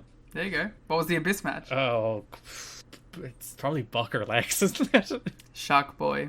Oh, it is Shark Boy, yeah, because he goes on the little run around the theme park with Popeye. You get AMW against Kid Cash in Dallas, where AMW win the tag titles. Then you get the Styles return to the X Division main event, where he becomes number one contender in the multi-man. And what else is on that show? Is there anything else? I do think, like, one, this show looks better, which we didn't touch on. There is improvements to the lighting and the impact zone. It looks better. There's more color, except on one camera shot where they didn't color balance it properly. But yes, which is weird. It was so like distracting. It does on the whole look better, look brighter, look like a bigger presentation. The crowd are probably a little bit hotter, and because you do have like Nash and Team 3D, you have a better level of star on this show than you had on that one. So I think on the whole, this is probably the better episode of TV. But we did give 2 matches on that first show, quarter star higher than the 2. Ooh. You know, keep that in consideration. It is something we talk, like, they do reset shows well. Yeah, this company has always done a good reset, and that's always been the thing. And I think every company, it's like there's been 1,000 great reset shows that then never really go anywhere. Because it's really easy to book the first pro wrestling show that you do. It's the easiest thing in the world to book a debut pro wrestling show. Yeah, you have a million ideas, you have a bunch of stuff to do, you feel really You have every bit of enthusiastic and resource energized. in the world, just like a complete fresh list of guys with nothing that's hampering them. Whereas when you're stuck on like the third TV on a pay-per-view cycle, being like, how the fuck are we getting to this Jay Lethal versus Jay Briscoe Ring of Honor World title match? To maybe perhaps use a recent TEW example between the two of us. When you're there and you're just like, I don't know, when you don't even care about the match you booked, which will always happen sometimes, you'll just be like, just do a match I don't care about this month just to get us through the cycle. And yeah, because I'm forgiving for stuff like that once the broad energy is good. Like, you do have to phone it in sometimes. Sometimes your go-home show does just have to be 3 pay-per-view matches smushed together into a 6-man tag. Sometimes that's okay. Usually because the 6-man tag will probably end up being pretty good. We're doing a post-main event, and we're closing out on chaos. Everybody runs out one after another, and there you go. See you on Sunday. Go to the pay-per-view. Again, that's fine. But yeah, it is very easy to book the like fresh-faced, enthusiastic reboot show where you might do a title change or get a couple debuts in. Everyone's real pumped up and excited. And when you're 4 months down the line, just doing another pay-per-view cycle, trying to keep the same enthusiasm is quite difficult. I think look at us with our well-reasoned, interesting explanation. Yeah, I think both from the perspective of bookers and wrestlers. Oh yeah, but I'm sure the grind as a wrestler is fucking like atrociously annoying. Like, I am sure everybody on this show was so up for it. Yeah. It's like, well, this you saw it. Everyone was willing to kill themselves on guardrail. Yeah, and how like the pace in which people work, you know, for at least 7 of the people on this show. Especially Lex Lovett. Yeah, my point. For at least like 7 people on the show, this is like your mainstream television debut. You're feeling fucking amped. And then, again, 4 months down the line when you're having your 10th match on Spike. And you've had to deal with TNA backstage bullshit. You get broken down real easy. Yeah, even the best, most enthusiastic wrestlers are like, house show effort tonight, lads, right? At some point, it becomes work again. There's always the difficult thing to remove between, like, I'm not a meaningful artist, but, like, even podcasts are like, it's work this time, isn't it? Brother, it's work today, let me tell you. This is where you make a quip that, like, it's work with you every time, brother, carrying you because my back is sore. Nah, I'd never say that. Just thinking. But yeah, it is a job. Sometimes, as I said, sometimes you're just going to work, you have a bad week, you just have to get in, get out, do your 90-second pre-tape Prince Iowa and go home. It is something that I think a lot of wrestling fans forget. Because, like, it's such a meaningful, like, way of being entertained to us that, like, the idea that for some people this is just them clocking in and clocking out is, like, can be lost very easy because it's such a weird, personable mix of reality and performance sort of industry, which is its own unique thing that there's nothing else quite like. And it's just like the relationship we have with art is very different from the relationship the artist might have with art. It's like we watch a TV show expecting it to be like the most thoughtful, put together, brilliant thing that everyone's put every ounce of it, everything they have into. That's kind of what everybody expects every time you watch a show or you watch a movie or you watch a wrestling match. And sometimes it is just like, oh, we have a script deadline, let's get whatever we can over the line. And sometimes it is like, oh, we shot that scene, it took fucking 17 hours, we had a long shoot day and no one gave a shit at the end and we just finished that shit. Like, everything is like that sometime.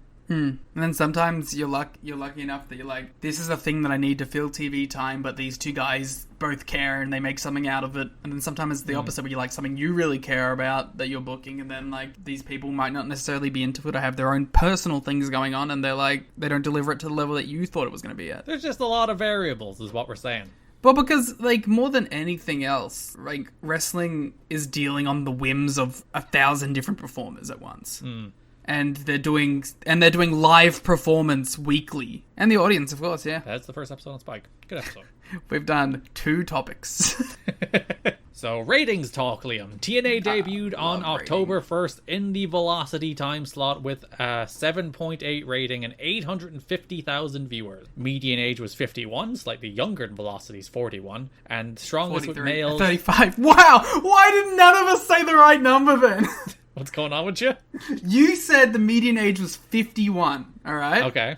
And I went to correct you, and I said 43 while directly staring at 35. Are we both having strokes? I legitimately think that might have been a stroke moment. Because I was looking at 35, and still said 43. Is it like contagious? You know when someone pukes and then it's like a chained reaction where someone else pukes? Are we having that but strokes? I think so, because that was weird. I didn't like that my brain told me one thing and my mouth said another. Happens to me all the time, to be fair. The median age was 35, which is slightly younger than Velocity, where the median age was 41. Now, are the TNA fans more educated and have more money than the WWE fans? I love that survey so much. It's It makes the best. people so angry. I'm surprised people get angry at that, because like the WWE fans can't afford phone or to know how to read. You really want to double down on that? Yeah, fuck them. I hate them. go. They watch the wrestling equivalent of Saturday morning cartoons. You see, Roman's the bad guy because he cheated. No, they like Roman. They think he's great. That's the problem. Oh, sorry, they don't even understand the thing they're watching.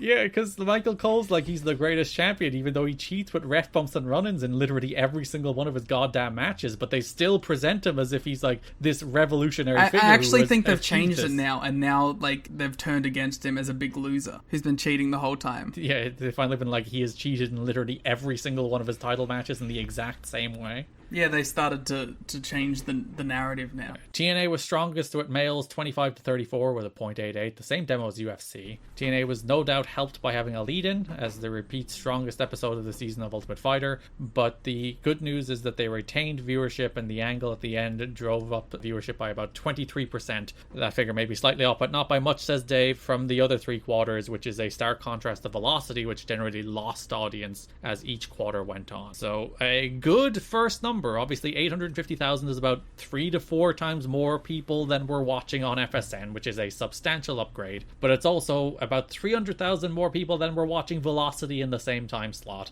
and that audience is bigger and younger. This is dynamite numbers right here. Crazier demo. Yeah, back in the good old days when young people watch TV, eh? Yeah, but like same total as like a dynamite, it'd crush a collision rate.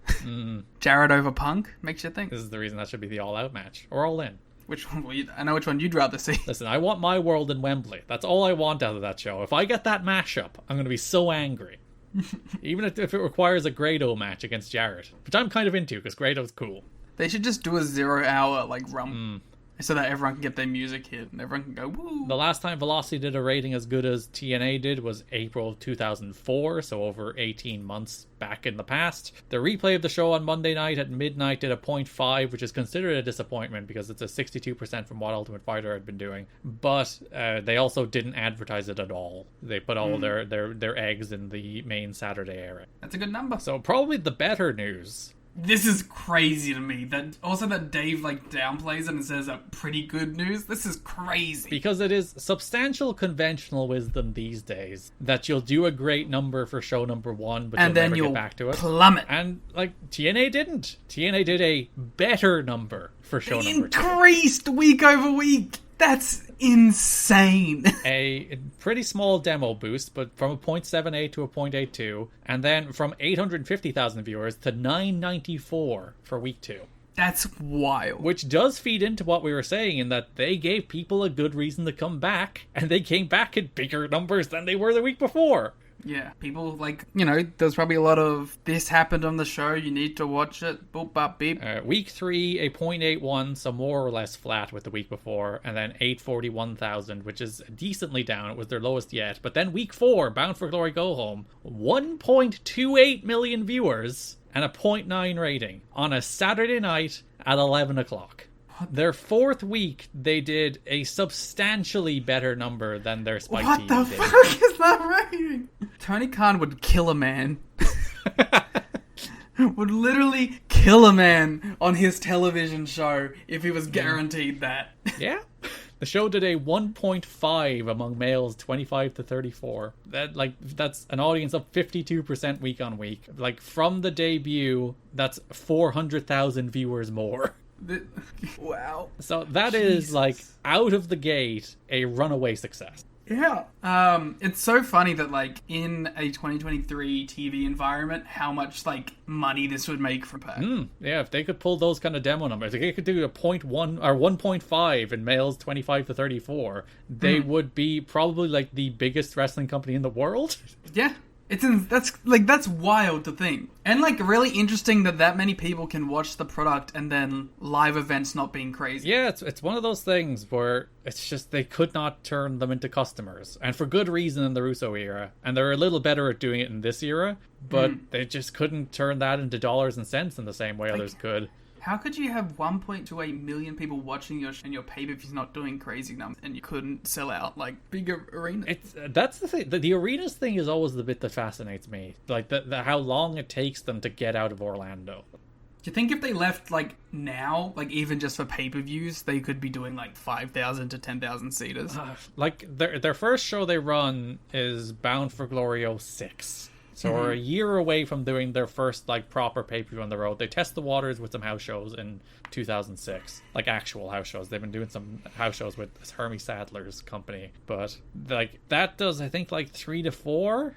Like it's like there's good reason they couldn't turn these viewers into customers because they didn't offer anything worth paying for and actively spurned them multiple times. They punished them for anytime people paid money for TNA long term, especially in the Russo eras to come. They were punished and made pay for it. But yeah, it's one of those things where you look at this audience, like again, this is in a Saturday night 11 p.m. time slot, and they're doing 1.28 million viewers, growing the audience more or less, bar the drop for week 3, but bounce back substantially for week 4. They basically grew substantially from week 1 to week 4. Runaway success, huge, like immediately establishes TNA as like a pretty credible number 2 with a decent sized audience if you go there. It's said if you're Samoa Joe on TV now, you're being seen by multitudes more people than you've ever been seen by before. And there's a great incentive to go to TNA, especially like booking's pretty good these days, bar some Jeff Jarrett incited problems. But it's amazing how like the fate of this company flipped so dramatically from where they were in like May, June, where like they were still buying time on Fox Sports.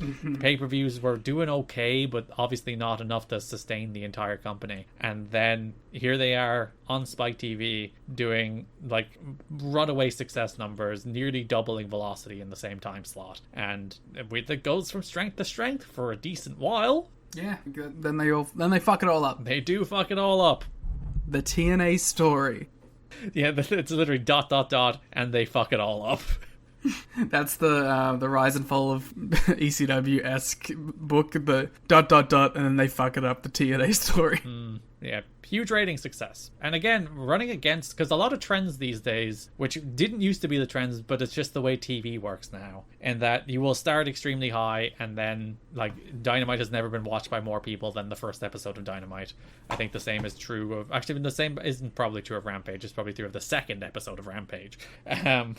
Collision has yet to get back to the first Collision number, even though it's improved in recent weeks. Like, it's just conventional wisdom now. You'll do your best number week 1, and you won't grow. You'll find a steady state and stay there and fluctuate up and down, but you won't grow. Whereas this show grew immediately. And like the other one is like these days, if you watch a pro wrestling television show, the quarter hours will decline quarter on quarter for the show. That's just the way. If you look at Dynamite quarters, if you look at Raw quarters, maybe not SmackDown quarters because Roman Reigns is a gigantic TV draw at the moment. So if he's put in the last segment, that segment will go way up.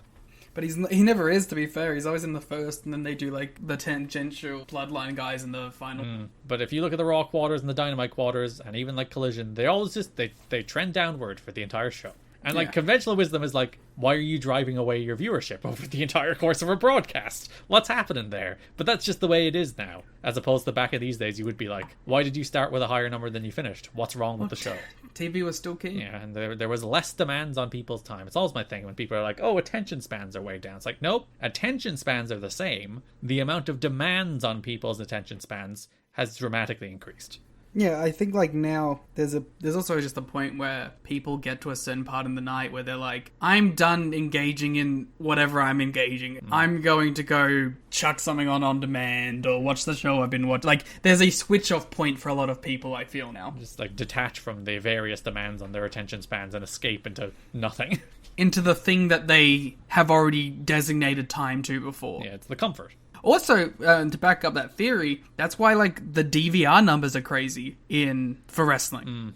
It's like like those collision shows, like they always hit over 1 million total once you account the DVR guys. We all just like to fall back on the things we enjoy, and sometimes get trapped in the things we enjoy and need to break out of that, because it can be a little unhealthy to always fall back on your little comforts and not challenge yourself. Oh no. Intervention. I didn't realize this is what this was. But I do find myself doing that. Anytime I'm going to rewatch The West Wing or Parks and Rec or Frasier or any of the shows that I know will just be comfort food to me. There is part of me is like, what am I trying to escape right now? And sometimes I'm like, fuck it, I need to escape right now. But other times I'm like, no, I should watch something new. I should actually actively try to challenge myself a little bit. No.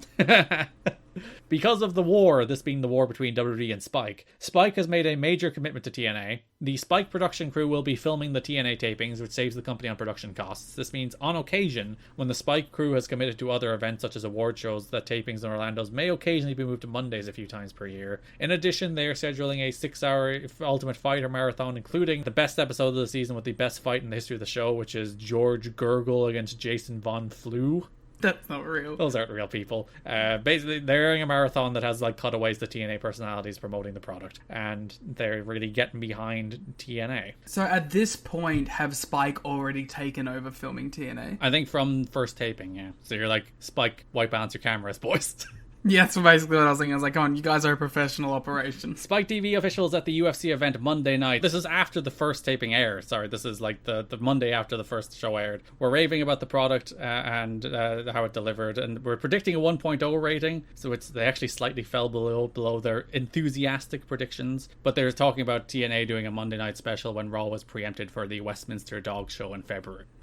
What the fuck? Why does the Westminster Dog Show kill WWE? I've never understood it. I assume it's some kind of institution on USA or in America. It doesn't exist anymore. But it was always my favorite thing reading like the Death of WCW book. Where they'd just be like, and the Westminster Dog Show preempted Raw this week, so Nitro did a monster rating. Yeah, I don't get it. In a major sign of confidence by Spike TV and TNA, after 3 weeks of solid ratings, Spike TV will be giving TNA a primetime special on November 3rd. That's on a Thursday at 9 p.m. Eastern Time. The 2-hour broadcast was taped on the taping right after Bound for Glory. So Spike is already like testing the waters with giving them like a better time slot on a better day.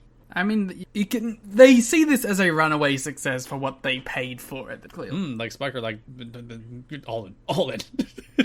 Yeah, we're paying like a fifth of what we paid to WWE, and we're doing like good numbers in a bad spot. Like, let's just see how far we can go with it. Yeah, because I'd imagine they were like, because they wanted to get out of wrestling at first. Then they had a bunch of petty nonsense with WWE that probably opened the door a little bit for TNA, where they're like, out of spite, let's try this. And it's going to cost us very little to nothing, because I believe like the production costs they're covering, so it's not costing them very much at all. And then they're like, yeah, how much can we get out of this? How much of a WWE replacement could this potentially be for us?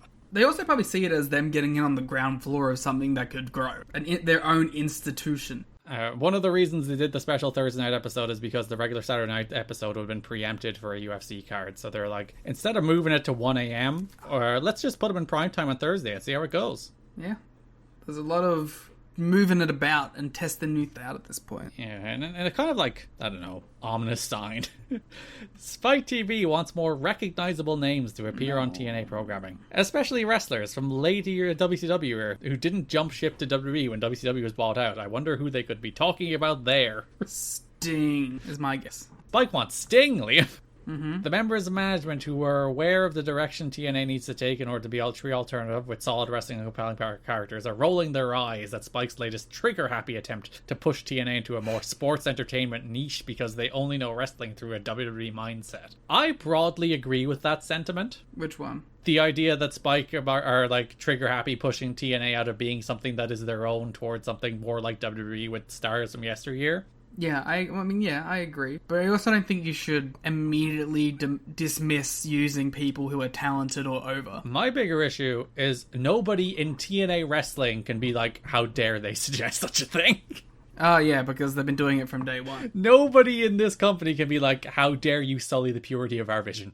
Yeah. With your suggestions of Sting. We would never book Sting. Ignore for when we book Sting.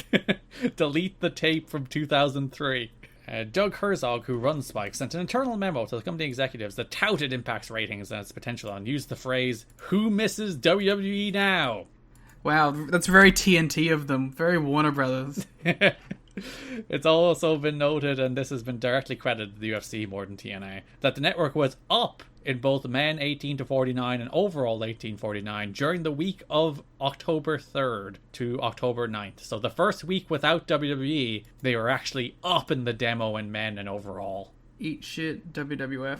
There's a bunch of reviews here that I pulled from PW Torch just because I thought it was interesting to like get the broader perspective of like how did people feel in the moment about that first debut episode. Like one person gives it a 6.5. The best match is AJ and Roddy. The worst match is Monty. Lex Lovett. You should have put Rhino and Jeff Hardy there, buddy. That squash rocked. I guess he may not have seen stars. Like somebody gave it a 10 just because it's like, oh, it's so great to have a wrestling alternative, which is both corny and a little bit true. But it seems people like broadly enjoyed the show at the time. According to TNA President Dixie Carter, the thought of shutting down TNA amidst the monetary losses and unfavorable television deals never crossed her mind. There has never been a day I felt that, Carter told Between the Ropes Radio. People have been saying we don't have a chance. You lose money when you start a new company. We have had a wonderful business plan in place that we have met or exceeded along the way. Carter confirms reports that Spike TV planned to get out of the wrestling business after working with WWE before taking interest in the TNA product. From the first meeting, they were intrigued by the uniqueness of our product, how innovative it was, how different it was from what they currently had on the air, apparently not. Carter said, they've been believers from the beginning. They're as excited about us being on Spike as we are. Carter views TNA as competition to WWE with an opportunity to bring back the 10 million viewers who stopped watching wrestling over the last 5 years. I hope they grow 2 million fans, and I hope we find the other 8, Carter said. That's what it's all about. Getting back in there and reconnecting with people who maybe got disenchanted with where wrestling was going. A couple of questions. Let's start at the start. How much do you think she believes that first part? No, 0. I think there's definitely been a day where she thought about it. It's like, can we just cut bait on this shit? Or maybe not she thought about it, but certainly her father did. Yes. The second part is one of my least favorite wrestling talking points. Getting back the 10 million viewers. Even just like the sentiment of getting back old fans. It's like, it would be nice to do, but you should be more concerned about creating new ones. Yeah. Like the hot period in wrestling in the 80s and the hot period of wrestling in the 90s did not happen because they brought back fans from old eras. They happened because they created new fans with a fresh product that appealed to them. But Garrett, what you're forgetting is that is very hard. But the other part is harder. That's my thing. But they think it's easier because they think it's as easy as let's bring in blank or let's reunite blank and blank. It just drives me nuts. It drives me crazy that they're always looking back at the old fans instead of being like, every wrestling boom ever. If you study wrestling history, you will see it was by creating new fans. All of them was by creating new fans, not getting the old ones back. You already have the old ones who are sticking around. It's not an easy thing to do, but wrestling's pretty simple in that if you want to make fans, you gotta make stars. That's really the easiest That's like, sorry, it's not the easiest thing, but that is the formula. And for some reason, I think people just ignore that's the formula. It's just, you just gotta have people who are over and you will generate fans. And usually the people that are over are not the people that were over 10 years ago. And like the best example is Hulk Hogan. Like Hulk Hogan from 1984 could not get over the same way Hulk Hogan tried to in 1994, which is the reason the only way Hulk Hogan could get over in the 90s, at least to the extent that he was in the 80s, was by becoming something completely different. That's why you needed the NWO Hulk Hogan, because the red and yellow say your prayers, eat your vitamins Hogan was cliched and played out by the 90s.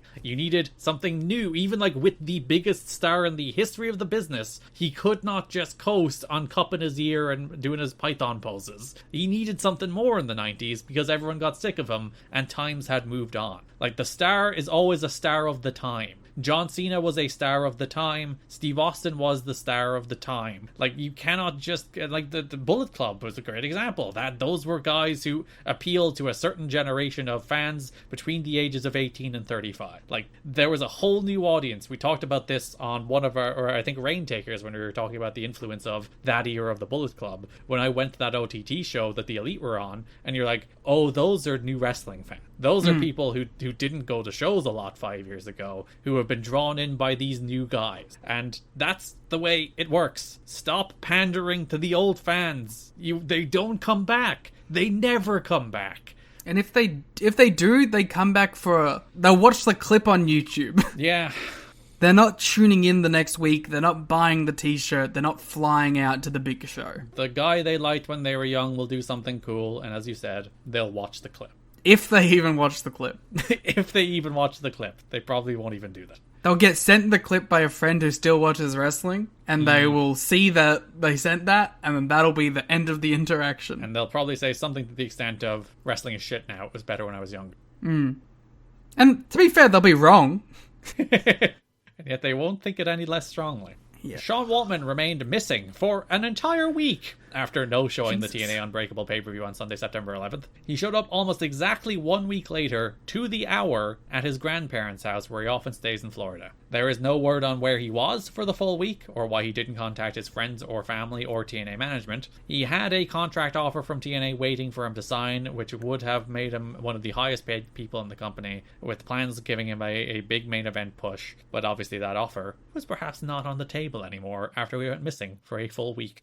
Waltman finally called TNA to apologize and is apparently once again willing to sign a contract. Frank Dickerson offered him a proposal where they would put a significant percentage of his contract money in escrow until he fulfills the contract, which he would forfeit on another no-show. Which sounds exceptionally harsh, but I guess when you go missing for a week, it's kind of understandable why no one would have faith in you anymore.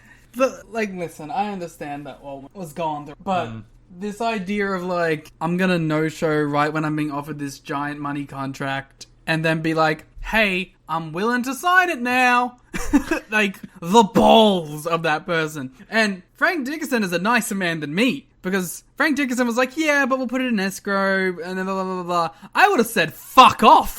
I'm not giving you shit. Or at best, here's a fucking deal that's worth half the amount of money I just offered you. Yeah. Because... Like, I'm not doing shit for you at that point. And, like, okay, if it was the first time, it's the first time, whatever. Like, this is, like, the fourth or fifth time Waltman's done this bullshit. The story PW Horse said that he got an anxiety attack on the way to the arena because he was ashamed of being late for the show, and he couldn't stand the thought of having let everybody down when Spike was there. He had been partying at the weekend and lost track of time. When he realized how late he was going to be, he panicked and went into a funk, cut off all communication, and then disappeared for a week. Yeah. Friends say he seems as dedicated now as ever to remaining clean and establishing a track record of reliability since he knows his second chances are running out. Arguably, this was the time they ran out. Yeah, this seems like this was... It ran out already. Like, this was the moment. This was the last chance. Like, he does other dates with TNA in 2006, and obviously the little run in 2010. Obviously, he pops up for every DX nostalgia spot now. But, like, in terms of a dude who has any potential of a long-term run with any company in North America, he does stuff in Mexico and AAA, but in North America, this is it. It's over. Yeah. Kind of sad. And, like, the thing is, too, is it's not like... And this is the part of it, too, that I relate to the most, is, like, TNA management being like, no matter how good his intentions are, we just can't trust it. He could be completely earnest in what he believes, and that he's gonna get it all together and be fine. But how can us, the company that has been burned 5 times, give him that benefit? Yeah. There was apparently some thought that they'd have to keep him away for a while because like Jeff Hardy was suspended for missing a pay-per-view, so he should be. But that's it. We'll see him one more time in 06, but that's the end of the Waltman run. And it was that's the thing that's really disappointing. Where it's like, there was the potential of the Shelley stuff that we talked about, and there was like a real good string of back-to-back-to-back great pay-per-view matches he's been having. Are one of the better runs of his career, going back to like the 1, 2, 3 Kid stuff in terms of like consistent runs, in terms of consistent good matches. He also would have been a main event star on Spike. Yeah, I'm just thinking like him against Christian. He could do stuff with like Sting. That's cool. And you had to think of like Paparazzi Productions as a trio with Shelley, Nash, and Waltman. That's also really cool. It's a bummer. It is a bummer. Shannon Moore told Between the Ropes Radio that his 90-day no-compete clause expires on November 2nd. In the meantime, he is allowed to work independent shows and international dates, but not national TV shows or pay-per-views. Moore said that he would love to be part of the team in TNA because the locker room atmosphere is much more supportive and everyone looks out for the team rather than the individual. He was backstage at, I believe, Unbreakable. Moore said morale in WWE is low because many wrestlers are not being used to their potential. Although Matt Hardy did not end up in TNA, Moore was optimistic that Hardy might end up working for TNA in the future after his run in WWE. He was correct. He became the ace of the company for like 3 months. Delete and whatnot. Dixie Carter showed no hard feelings toward Matt Hardy as she cheerfully told Jeff Hardy backstage at the pay-per-view to say hi to your brother Matt for me. I hope that like that was interpreted that way, but then like Dixie actually said like, say hi to your brother Matt for me. Honestly, I think there's a little bit she probably meant it that way. That does strike me as... what is it, like that, the Southern thing where you say something nice, like you say something that sounds nice, but it's actually a fuck you? Oh, like being super disingenuous? Yeah, well, like, no, like, it's specifically, like, a thing that you can do with, like, the Southern accent, where it's like, you say something that sounds nice, but it's actually super passive-aggressive. That was definitely what she did. Remember that Hardy called Dixie the night before he appeared on Raw to make his return. To let her know of his decision, he told Dixie, but hadn't told his brother Jeff or his parents of his decision at that point. Which is nice that Dixie was the first person he told. At least it was the first person that he told. That's true too. Carney's working all the time. TNA's initial national television deal with WGN to air Impact on Monday nights during the 8 p.m. to 10 p.m. time slot fell through because WGN officials were nervous about getting into the pro wrestling business. The number of times you hear like WGN like floating around wrestling, I think that even like when TNA go off Spike, like WGN is another like hat in the ring, and they never do it. Yeah, I don't know. It is. It's weird. I guess it's just always that barrier for them of it being pro wrestling. Even though pro wrestling, even now, is one of the most like successful TV properties you can have. It's in some ways like the backbone of cable these days. It's crazy that like all of these like cable channels haven't been like, we need ourselves our own wrestling thing. When you look at how much it props up USA and the Turner networks, how it's consistently on their respective nights among the most watched, like wrestling is the most watched show at least 3, occasionally 4 nights of the week on cable, at least in the demo. Yeah. You'd think other cable places would see that and be like, we need one of those. Yeah, and to go the step further, you like SmackDown is occasionally the number one show on network television. Yeah, which is it's pretty impressive. Mad. Yeah, as you said, you would think all the cable networks would be like, wrestling does numbers and other stuff doesn't. I wonder if that's just like a holdover from their perception of what wrestling was in the 90s and early 2000s. And there was always the thing that like wrestling does worse ad dollars per viewer than the average show does, and maybe that's... But I bet that's changing now too. Yeah, like viewers are viewers. Yeah. Unless they're WWE viewers, in which they're not as smart as AEW viewers. Or as rich. But like... It's the 90s, right? So it's like, that's when you were getting like Dick Pill and this thing and that thing. And like now I feel like it's Snickers and it's this movie, it's Game of Thrones. It's, you know, like it's a little more high bar, I guess. Was it Domino's leading straight into Nick Cage with a pizza slicer? Yeah. Great. This is from an interview with Dave Sahadi, by the way, with Alan Wojcik. They had no idea what they were getting into when they came into professional wrestling. Plus, there were some issues with regards to the promotion of pay-per-view on a superstation, and TNA obviously couldn't relent on that. Sahadi also said that TNA was unprepared from a production standpoint to compete head-to-head with WWE. From a wrestling perspective, we would have blown the roof off and completely entranced a whole new audience, Sahadi said. Our in-ring action has always been far superior. Our production has not. TNA, it is better than 2005 Raw, to be fair. Though actually, the Dusty Era squash match impacts, maybe not. Mm-hmm. I don't know why I turned into Elvis when I did that. Sahadi did say TNA has added cutting-edge production values for the Impact debut on Spike TV. It's better. Cutting edge? They have match graphics now. Cutting edge? Nobody in the history of wrestling has ever had match graphics until October 1st, 2005. Alright, I'll believe you. And then goes on to talk about how Spike TV have a great financial interest in seeing them succeed. And it's also in their interest to succeed on Spike. They're promoting us, producing campaigns, attending meetings, and conducting focus groups. There's a sense of unity and camaraderie with Spike. Camaraderie. Don't you bring back cum on this show. Don't you bring back cum on this show. Smack the Raw, I want more TNA. The goal of TNA in its early shows on Spike will be to introduce the TNA product more than delivering a knockout wrestling broadcast that throws too much at viewers. The plan, according to David Sahadi, is to cater to mainstream fans rather than the internet fans with the first show. There will be 4 to 5 minute matches. This is everything you hate. Wrestler personality profiles and some surprises. I hate all that. As an internet fan, you know what I hate? I hate short, fast matches, personality profiles, and surprises. They're my least favorite thing. Do you think they should have started TNA with Iron Man 2? They should have done a 60-minute Styles Daniels Iron Man for the full hour? Yes. So, on the Spike TV Vince McMahon stuff, Vince McMahon came out to open the September 26 Raw, the last Raw on Spike, not realizing he was going head-to-head with the most well-known accepted mainstream star he ever created, The Rock, who was cutting his own brand of introductions on Monday Night Football. McMahon talked about how this was the final episode of Raw on Spike. He noted that 5 years ago, Raw came from USA to the National Network, which then became the National Network, which then became Spike TV, and said over the 5 years, both sides have grown. He thanked Spike for the partnership, and then said next week they were coming home to USA Network. Spike then pulled the sound so that he couldn't say the words USA Network. That's awesome. It was well known that Spike had told WWE that they could plug the October 3rd show all they wanted. But then they said, psych! Well, like, they were adamant that they couldn't say USA. They're like, they could say next week on Raw, they could say what was on it, and they could even say this was the last show on Spike, but they couldn't say, like, USA Network. Which, to me, sounds pretty reasonable.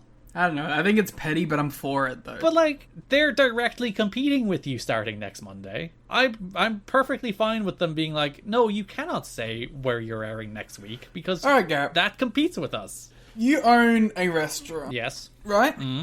And on the last day of your chef, your main chef working in your restaurant, he's going around to the table and saying, just so you know, next week I'll be starting at this restaurant. I would kick the dude the fuck out. Yeah. But yeah, the idea that Spike are the petty ones, for being, like, pretty reasonable for them, like, being, you can plug it, you can say this is the last show on Spike, people can work out where the fuck you're going from there, but you can't say it on air. And then they still went out there and said it. And Spike are the petty ones for cutting the sound? Nah, fuck off. You know what? That being said, I do think what Vince did was petty, but again, I don't give a shit, I think it's funny. So. Oh, like, I don't blame Vince for doing it, because he's Vince fucking McMahon. What are they gonna do? I'm gone next week. They should have, like, literally put up bars and tone for the 2 hours. They should have started playing TNA over. They should have. They literally should have just cut to, like, they're like, hey, send us Unbreakable. We're going to put that on the air. Sound good? That would have been so good if, like, they think they're running Raw, but they just play 2 hours of Unbreakable on TV. Tell Vince to get fucked because you didn't agree to the terms. Would they legally be allowed to do that? They'd probably be able to sue, but only for, like, the cost of the last, like, 3 days of the contract. Like, if they feign some technical problem where they're like, we can't stream anything live, we have to put on something taped.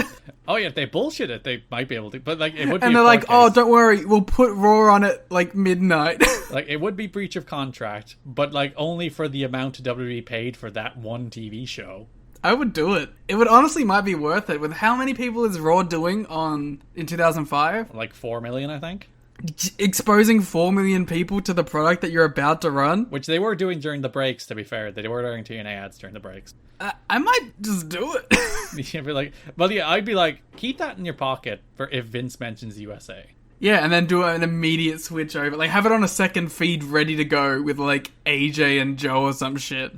They put up technical difficulty video edits when they attempted to show posters about the move to USA. Then a few minutes later, Jonathan Coachman, who obviously is the voice of Vince in the headsets during Raw, went into a tirade about censorship that was also sound edited. They censored the rant about censorship. Fucking, I take it all back, it owns, actually. Before he told fans to go to WWE.com to hear Vince McMahon's unedited promo. Okay, I'm sorry, I have another point. If this can't be classified as breach of contract, like fucking with the live show, you can just show the fucking Unbreakable 3-way. It would be even funnier if they put Raw, like, in the lower third. Like it was a reaction video. Yeah. And then just play the Unbreakable 2005 match just over it. It's like, pal, we aired Raw. Look at it. It's right there in the corner of the screen. You never specified how big the Raw tape had to be. They were then remembered a strategy that WCW wrestlers used to use on TNT when they wanted to swear, where they would basically swear multiple times in a row. One would get bleeped, and then you'd get the swear through on the back end of the bleep. So they're like, USA Network, USA Network, USA Network, to try and get it past the censors. I thought they were going to start going like, fuck, fuck, fuck. Eventually they reach a ceasefire after like an hour and a half where they're like, fine, you can mention fucking USA. Come on. That would have been so funny. They really should have fucked with them more and just put TNA on the screen. If you want to get around it, like, in those ad break sections, just start playing full matches. Just Monty squashes for the entire ad. Yeah. I think your advertisers might have an issue with that, but I think it's a good idea. Put them in the place of where you're going to put the TNA ads anyway.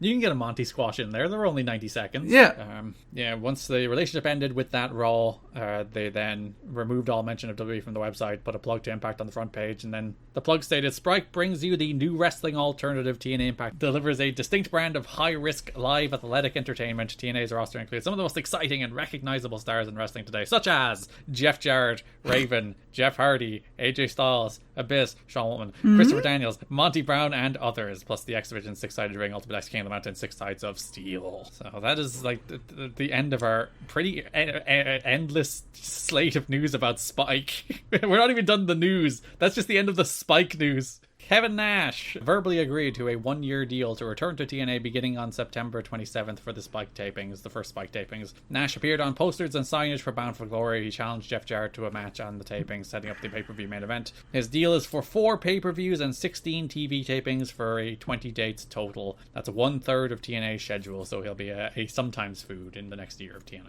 It seems like a good spot for him. On Wednesday, before the Spike debut, TNA Wrestling announced that the Dudley Boys had signed with TNA. The Dudleys were officially referred to as the tag team formerly known as the Dudley Boys. I know them as the Deadly Boy. I love BRD.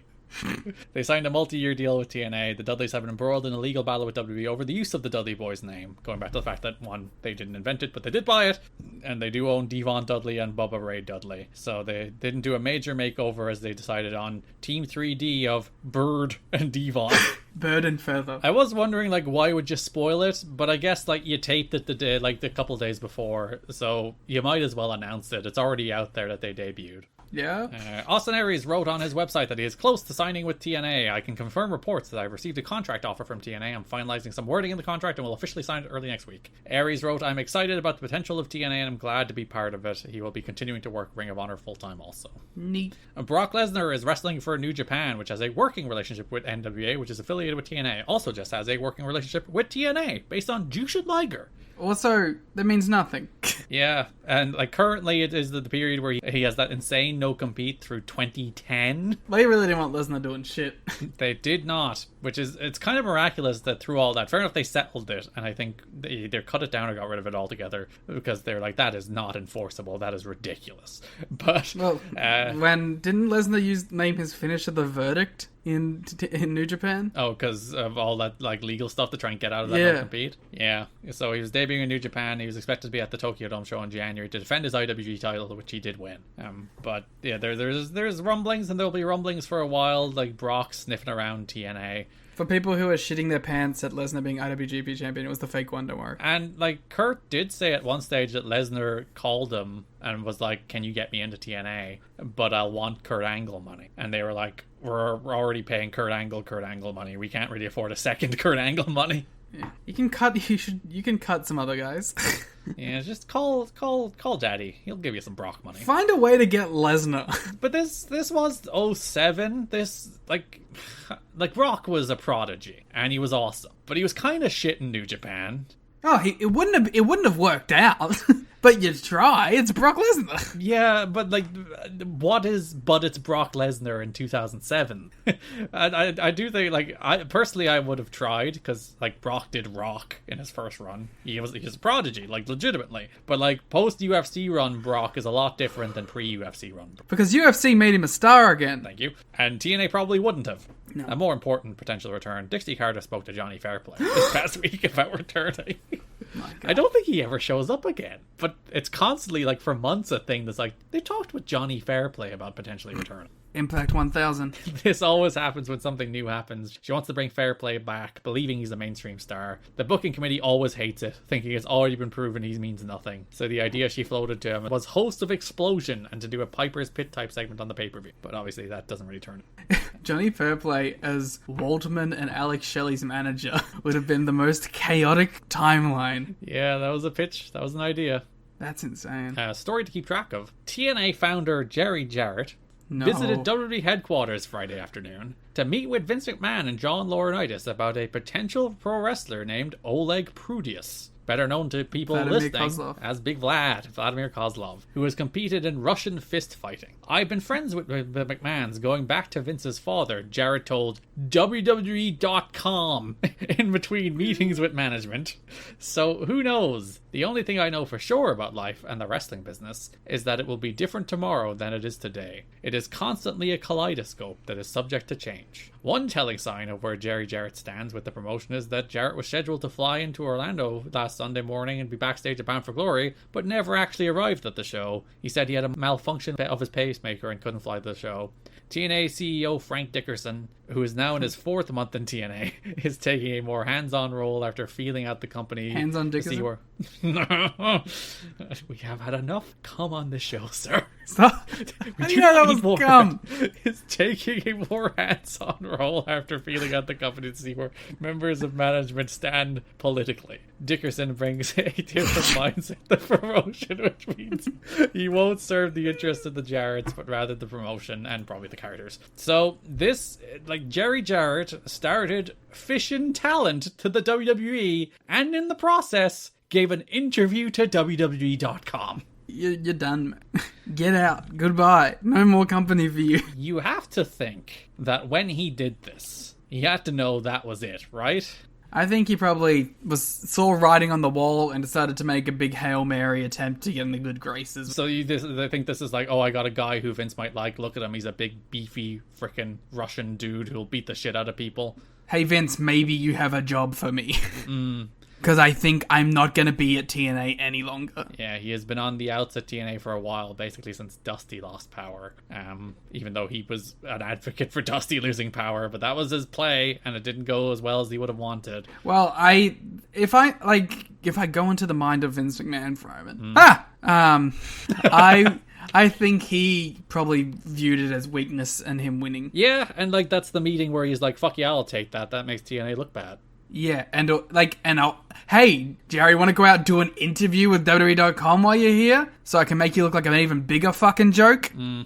And then I'm not going to give you a job. The strain of the relationship between the Jarretts has been a shame. Yeah. Just through this whole thing, with all the Vince Russo nonsense, with the Panda stuff, with the stuff in the summer about them potentially trying to leave TNA when he had to drop the title, and he didn't want to drop the title because he thought he was going to be forced out if he dropped the title. And now it looks like this is basically the last straw. We'll cover it whenever he's actually fired. I assume sometime in the November month, when they're like, yeah, that you can't do that, Jerry. I'm sorry, you got to go.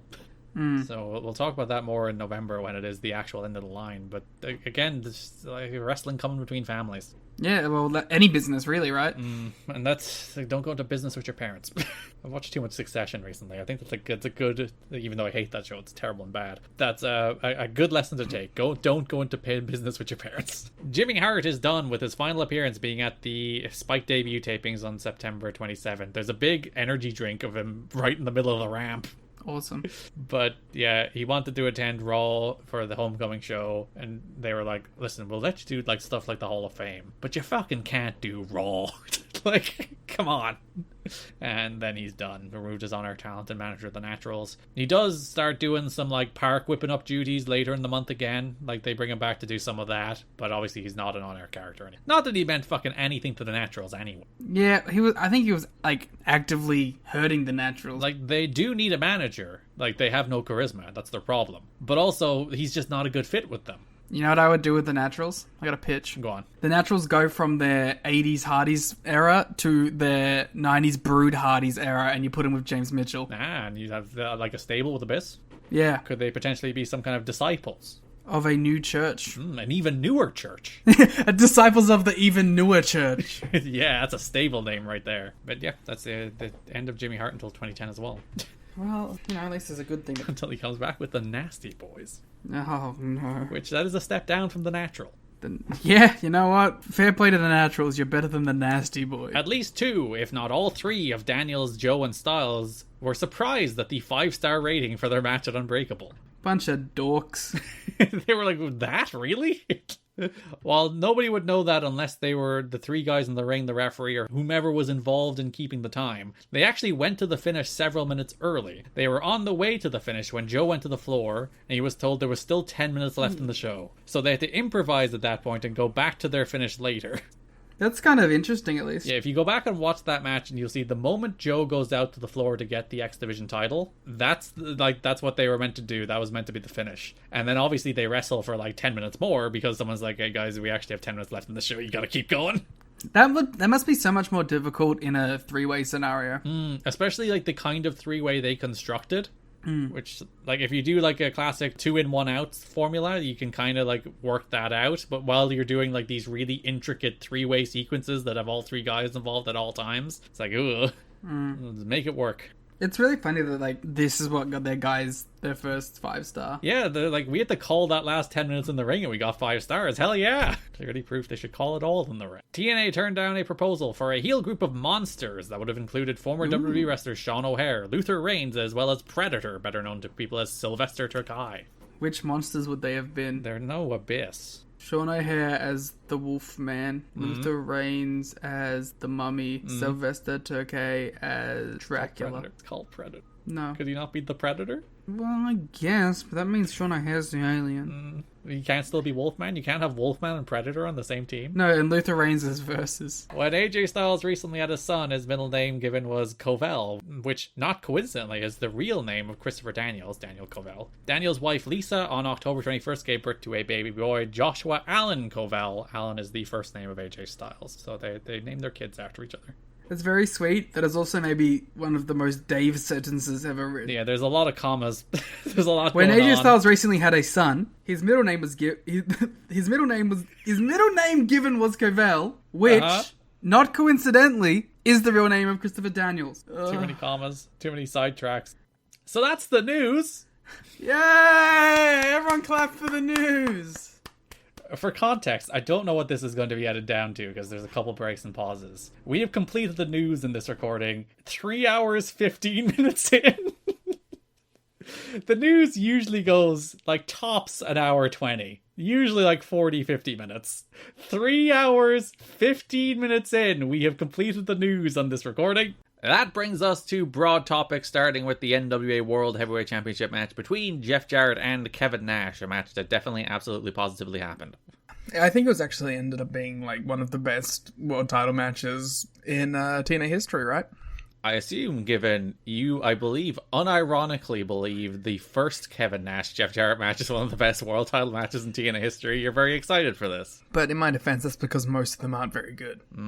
So we already talked about the main event angle of the first Impact on Spike, where Nash walked out, made it the challenge for the match at Bound for Glory after power bombing Jeff Jarrett. Then the following week, Larry Zbyszko's in the ring with Mike Tenay. Mike grills Larry about how Jarrett got the title shot in Canada, and Larry's like, don't you worry about it, don't you think about these kind of things, it's fine. Which is weird for Larry to say. He's normally like, he's not like he's particularly a heel guy, but he's just kind of inept.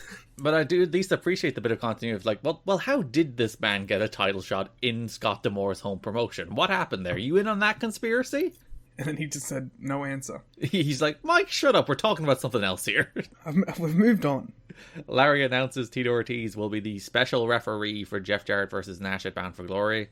Tito comes out and very awkwardly says fans will get Bound for Glory. It's very good. It flew off the tongue.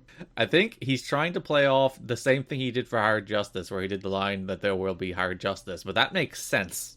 And this did not. Yeah, he's just trying to shoehorn the pay-per-view name somehow into his very bad promo, by the way. There was apparently reports that, like, this was even worse than it seemed taped.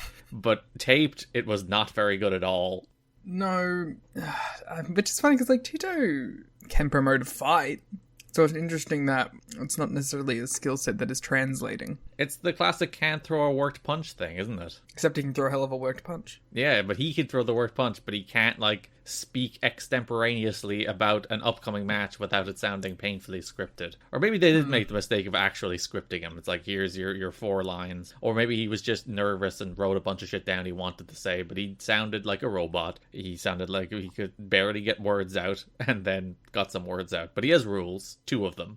You respect him as a referee, and if you lay a finger on him, he will break yours. Which is a lot nicer than what Kevin Nash said he'd do. Jarrett's music hits, and Don is just like, oh no. just pure depression. Don feels the same way I feel, at least. We're in week 2 on Spike, and Don is already just like, fucking this guy again. And Jarrett does a promo where it's the same thing all the time. I'll send you back to Hollywood. It's not going to be the longest yard. It's going to be the longest night of your career. Then Nash comes out and brawls with Jarrett. And Tito picks Nash off with a choke, chokes Nash out, and just leaves him laying on the mat choked out. Yeah, kills him. It was so weird. And then he just kind of pushes Jarrett away. It was like, why did you have him choke out the baby face? I guess to set up the... Is Tito Ortiz on planet Jarrett? Yeah, the planet's not out of axis. It's in the correct orbit. Or maybe you knocked it into the axis of planet Ortiz.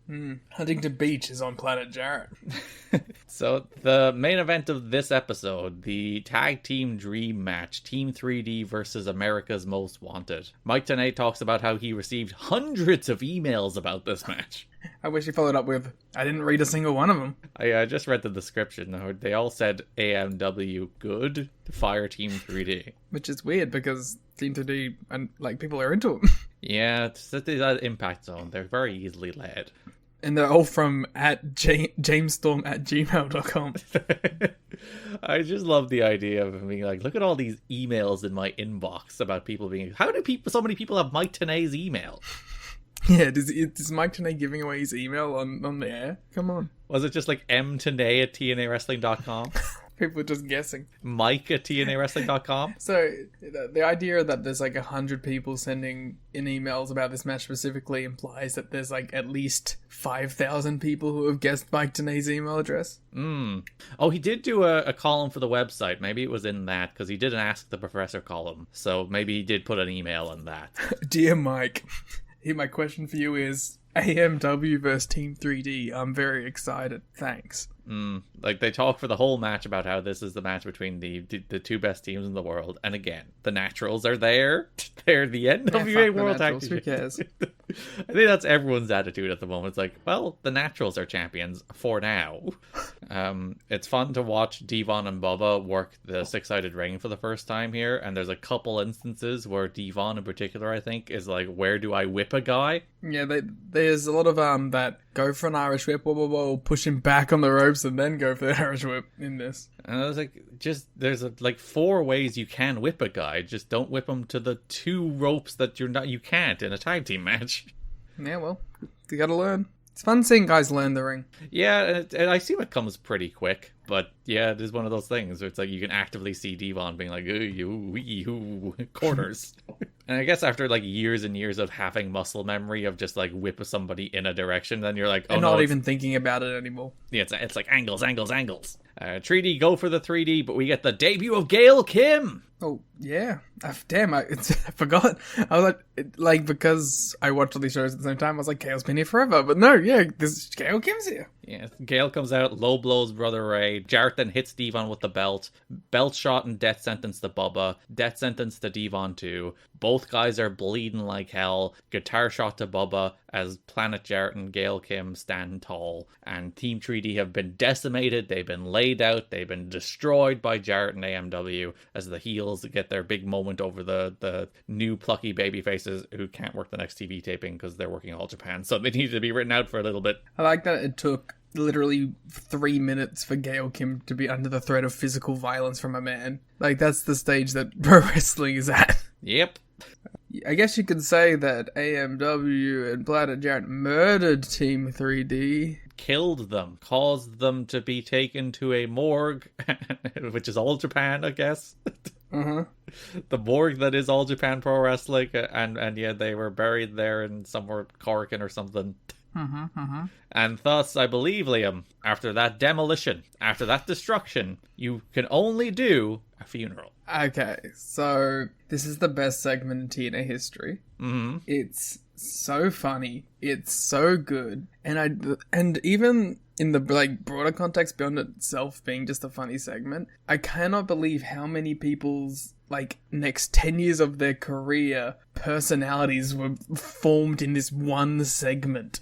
Yeah, this is particularly, we're talking about the Team 3D funeral in case you didn't get the subtle setup for that. So on the next episode of Impact, they go to a funeral home and they hold a funeral for Team 3D, which is one of the more famous segments of this era. And as you said, it's especially James Storm, but you get a lot of EY in this as well. But this is like the coming out moment for James Storm in particular, where he has gone from a guy who's like, he's never been a bad promo. It's not the case that like James Storm has been dog shit until now, but he's just been a real generic white meat babyface promo. It's like, oh, I'm going to get revenge. I'm going to kick your ass because I'm a cowboy. Sorry about your damn luck. Like, that's been all of his promos. He's a better promo than Harris. He always has been, but he's never had like an interesting personality. And now he's developing goofball, heel, cocky, piece of shit drunk. Which is the best personality.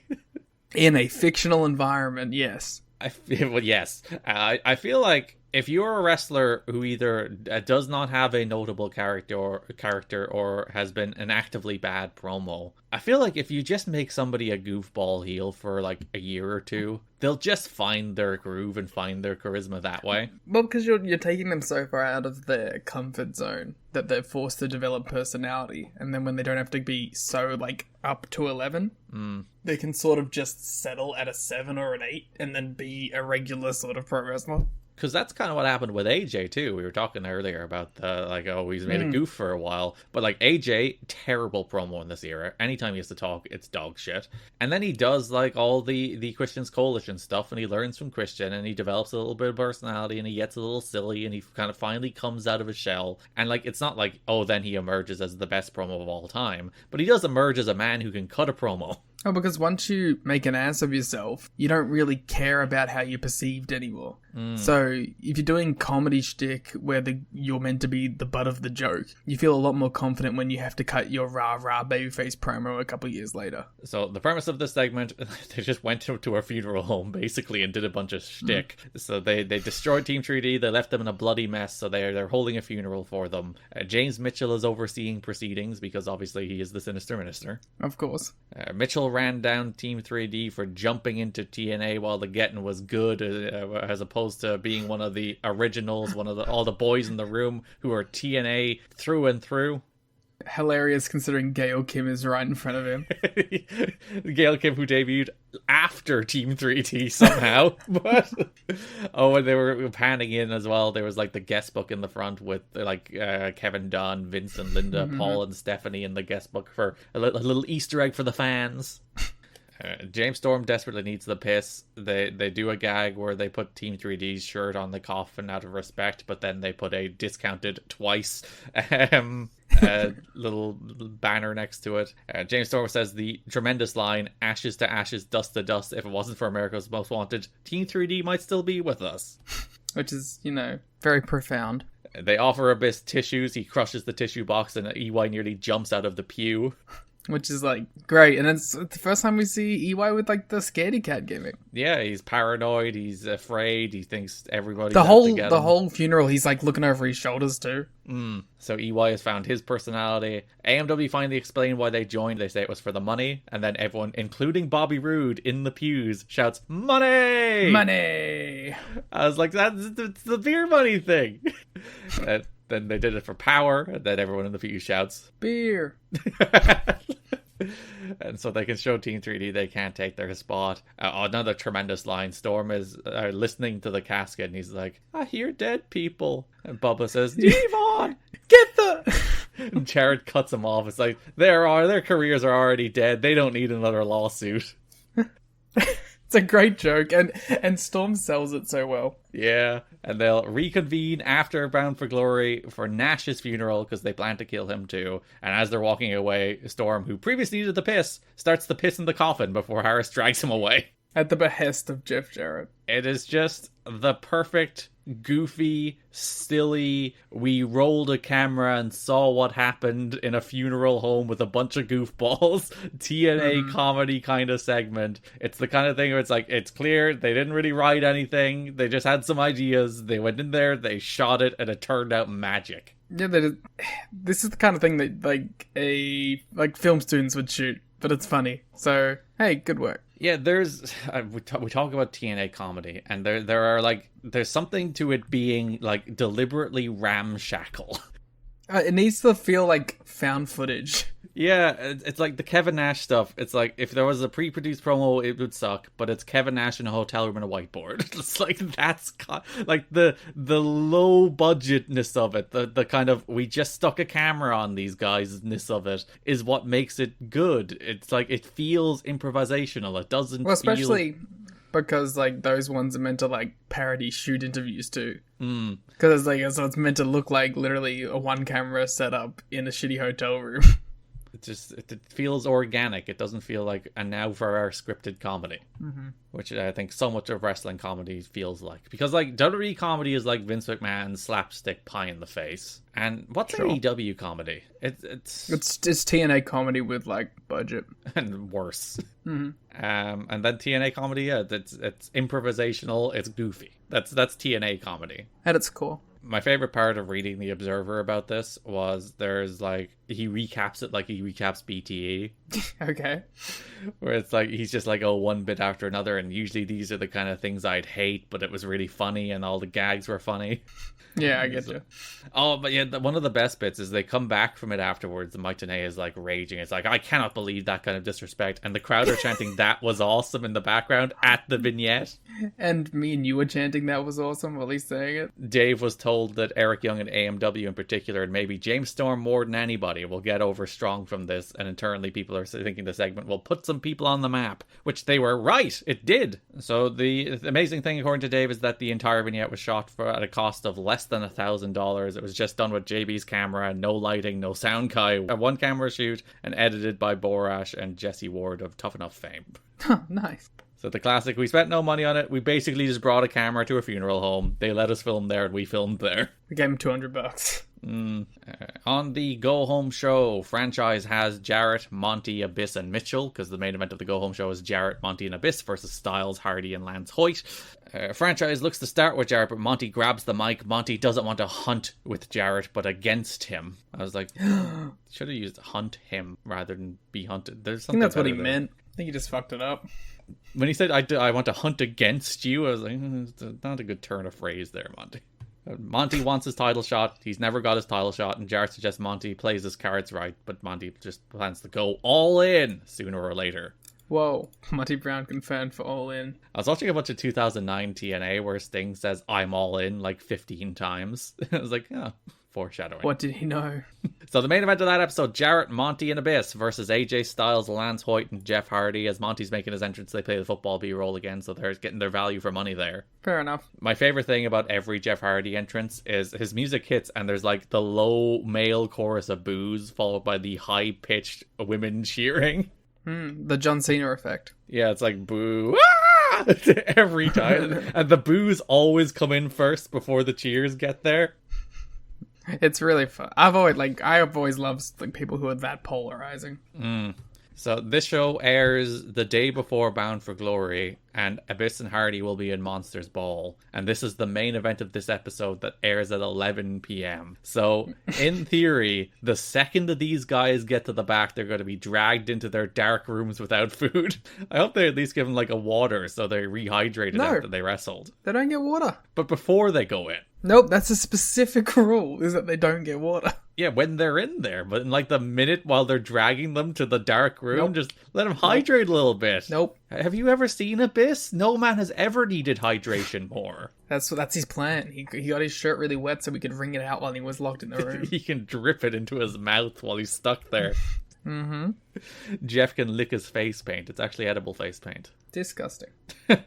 I love this match, by the way. I thought this was a real good, real fun TV main event where AJ looked like an absolute $1,000,000. Like AJ was running wild. He hit the dropkick. He hit the Pele over his shoulder while Jarrett was coming at him. Like he dropkicked, I think, Monty, and he did his big like pose because he hit a dropkick. And then just seamlessly, as Jarrett stepped behind him, he just nailed him with the Pele.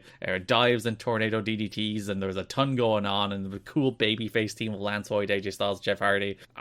It's everything you'd want from the classic let's throw a bunch of people who are in opposite pay-per-view matches against each other in a 6-man tag in the Go Home show.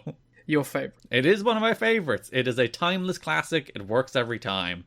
Styles went for the spiral tap, but Daniels ran out, grabbed Styles' leg. There's a bunch of other stuff, like they announced a tag title rematch that we'll get to a second, and there's some Cassidy Riley stuff that we'll get to when we get to Raven. But for the most part, this is just your classic go-home show. Jarrett was about to stroke Styles, but Monty pounced. You can't put stroked and pounced together. God damn the finisher names in this company. It's too horny. Jarrett was going to stroke the phenomenal AJ Styles, but Monty stole the stroke and pounced the phenomenal AJ Styles instead and pinned him. It's a lot. Everybody brawls, we go off the air, Nash strolls out, stares down Jarrett. I liked the finish. I liked Monty just not giving a fuck. And like pouncing him out of the stroke, which was fun. God damn it. So, you might be thinking, hey, wait a minute, I'm looking at that Bound for Glory card, and I don't see a Kevin Nash match. I say you should have done your research before this. Well, how did you not know this? So, they did an angle on the pre-show where they explained that Kevin Nash is out of the main event. Raven demanded to be put into it. Then Rhino comes out, it's like, you're a little bitch these days. Has some girl caused you to go soft? That's fucking rude. And Raven is like, what the hell, man? We're friends. But Kevin Nash is taken out. Kevin Nash was taken to a local hospital in Orlando, Florida on Saturday, one day before Bound for Glory, as a precautionary measure. According to one source of management who was in Orlando for Bound for Glory Fan Fest at the time Nash was taken to the hospital, Nash was experiencing cardiac problems, mild cardiac problems, it must be stated. Nash called 911 from his hotel room and accompanied to the hospital by Terry Taylor. Nash was not medically cleared to wrestle at Bound for Glory. Nash underwent a battery of tests, all of which came back negative regarding it being a heart attack, and then a contingency plan was put in place for Rhino to win the NWA title to continue tradition of having a babyface title win when another previously scheduled babyface challenger is unable to wrestle. Is that the reason? Well, it's the idea. It's like we had to not deliver the main event, so as a make good, we'll give you a title change, so no one will give out. I hope that was like a rule.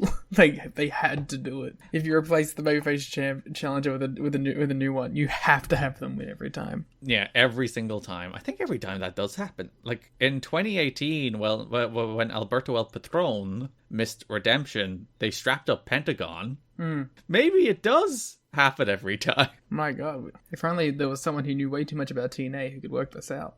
It's one of those things that makes a certain amount of intuitive sense, as I said, where it's like, you're not delivering the match you promised, so like, in order to make up for the fact that you're not delivering the match you promised, people get a title change, so they'll leave happy no matter what. But yeah, Nash wasn't winning, which again, not to cast aspersions about big sexy Kevin Nash. You would never. No, he's a lovely man who will do a bunch of great TNA comedy come like May next year. But were he going over in this match, would he have missed this pay-per-view? I don't know. There's no way of knowing. It's impossible to say. It is impossible to say. Anyway. So there's a show running story where, like, again, the most difficult thing anybody in the world in this company has to do is just make a match. Like, Franchise is harassing Larry Zbyszko about what's going to happen, and Larry is like, he cannot understand. And it is set up as like, where Franchise is like, oh, it could be Raven, it could be Rhino, it could be Sabu, it could be Hardy, it could be AJ, it could be all these guys, Abyss, Monty Brown, and Larry's like, I know it could be many guys. The Franchise. Stop telling me all the names I've been looking at all day. Harkening back to the fact that Vince Russo could not pick between Chris Harris and AJ Styles to save his life. Yeah, it's a theme. Everyone in charge in TNA hates actually booking the matches. Yeah, because they know everyone's going to moan at them. Like, Rhino's going to be in Larry's office the second he doesn't get his title shot. Jeff will be happy and then complain about everything immediately afterwards. Jarrett or Hardy? Jarrett. Both? Yes. Yeah. Hardy will just drop randomly from the rafters to confront Larry Zbyszko. Abyss will do his pose in Larry's face and get him wet. The TNA roster is just like Larry Zbyszko's rogue gallery. Yeah, the lights will go out in Larry's office and Sabu will be there. That's how he gets around. Monty pounces through a wall like the Shockmaster. We don't have to do this for everyone. We can move on. So eventually the Franchise goes back to Larry, and Larry's like, all right, we'll have a 10-man number one contenders match. Jarrett, who previously earlier in the show was like, gimme anybody, is furious at the idea of having to wrestle the winner of a gauntlet match, who also wrestled earlier that night. So he's wrestling a guy who's already wrestled twice, and he's angry about it. Which is like, I don't know. Yeah, I guess the idea is that he's meant to be like this bitch heel champion, but you know, it could just be that he doesn't deliver it well. And that was someone with more self-awareness could deliver it stronger. This was, I think like maybe the idea is like he's mad that he doesn't know who the opponent is going to be. No, but it doesn't make any sense with him earlier being like, I'll take on anyone. And it's like the heel bravado, but then you give him what he wants and he gives out kind of thing. But again, he should be happy that he's wrestling a guy who will have wrestled twice. He should also have someone who calls him out on his bullshit. You need the straight man to be like, but earlier today you said you'd take on anyone, and then he just blows him off or whatever. But you need to have that acknowledgement, the connective tissue. This is why you need Mike Tenay there. He would say such a thing. He would rile up Jeff Jarrett. Franchise bitched out. Or Scott Hudson. I miss Scott. I like Franchise. Oh, Goldie. Ooh, Franchise. So, 10-man number one contenders gauntlet match. A bunch of people who had already wrestled, and Kip James for some reason, were all in this match. Joe and Killings start. Killings mocked Joe's dance, so Joe beat the hell out of him. Sabu next. Chuck's chairs. Hoyt next. And the crowd were really into Joe here, just interacting with all the heavyweight people. I think that was like Abyss comes out, and he has a stare down with Joe, and the crowd crowd kind of go apeshit over it. Yeah, because, well, that's a cool match, right? Like, that's something that we haven't seen, something we won't really see. But, you know, the idea of Abyss and Joe is kind of... I'm nodding. I'm just nodding to approve my general feelings about the idea of Abyss versus Joe. Yeah, and they just start throwing, like, big slaps and chops at each other like two beasts, and it's like, oh, that would be a cool match at this stage. Well, don't get your hopes up. And they have, like, not exiled, but, like, quarantined Joe over in the X Division the whole time since his debut. Like, this is the first time he interacts with nearly all of these heavyweight guys. So there's, like, a fun novelty to see him in there with even, like, a Lance Hoyt. God, this match got so boring. Yeah, so Hardy comes out, Monty pounces Sabu, but Monty kind of drags Hardy over the ropes doing like a power slam, but Monty kind of throws himself, like Monty comes out. It looks like shit. Like Monty comes out, his music hits, everyone's very excited, it's Monty Brown. He hits his pants on Sabu, and then power slams Hardy over the ropes, himself going with him, and Monty is like eliminated within 30 seconds of coming out. I'm like, what the fuck? And the crowd's pissed. They are pissed, because like Monty is probably the guy they thought that was winning this match. Speaking of, Rhino's out next. Rhino eliminates Hoyt. Sabu gets eliminated during Kip James' entrance. My favorite part of this match is AJ Styles comes out, and he is just off the back of wrestling in a 30-minute Iron Man match against Daniels, and he walks out like he is dead. Mm-hmm. He walks out like he has been obliterated in the hardest match of his life. He is like an extra literally in The Walking Dead doing the zombie walk, and he is just devastated, but he's like, it's a world title shot, I gotta go out there, I guess. Yeah, like the physical selling of it is really well done. Yeah, like he's limping, he's walking slowly, like he looks like he has been murdered. Yeah, so good. So good. And then, as you said, the match was moving along at a nice little clip until this, you know, like everyone was doing moves. Joe was out there. It was kind of fun. Sabu was chucking chairs at people. Everyone was having a good time. Then once AJ, who was the 10th man, came out, the match just kind of stopped. Me and you had a breakdown because we're like, why is no one doing anything? Because usually when all the guys come out, that's when you start ramping things up and going toward your finish. And here, all the guys came out, and a bunch of them were left, and they just stood around for like 2 whole minutes. Yeah. It makes no sense. So Kip saved Killings from elimination, more or less. The idea was like he pushed Killings away so Killings wouldn't be eliminated, but he fell off the apron in the process. Didn't look great, but that was the idea. The Truth was then immediately eliminated, which is like, oh great, okay. Good for him. Styles and Joe start fighting, but Abyss chucked them both over, but then turned into a gore from Rhino, thrown out. Rhino is your number 1 contender. I mean, good. Mm-hmm. I'm glad. Mm-hmm. I just... not exactly the coolest way for him to get into this position. Ideally, it would be at the end of an actual story. Yeah.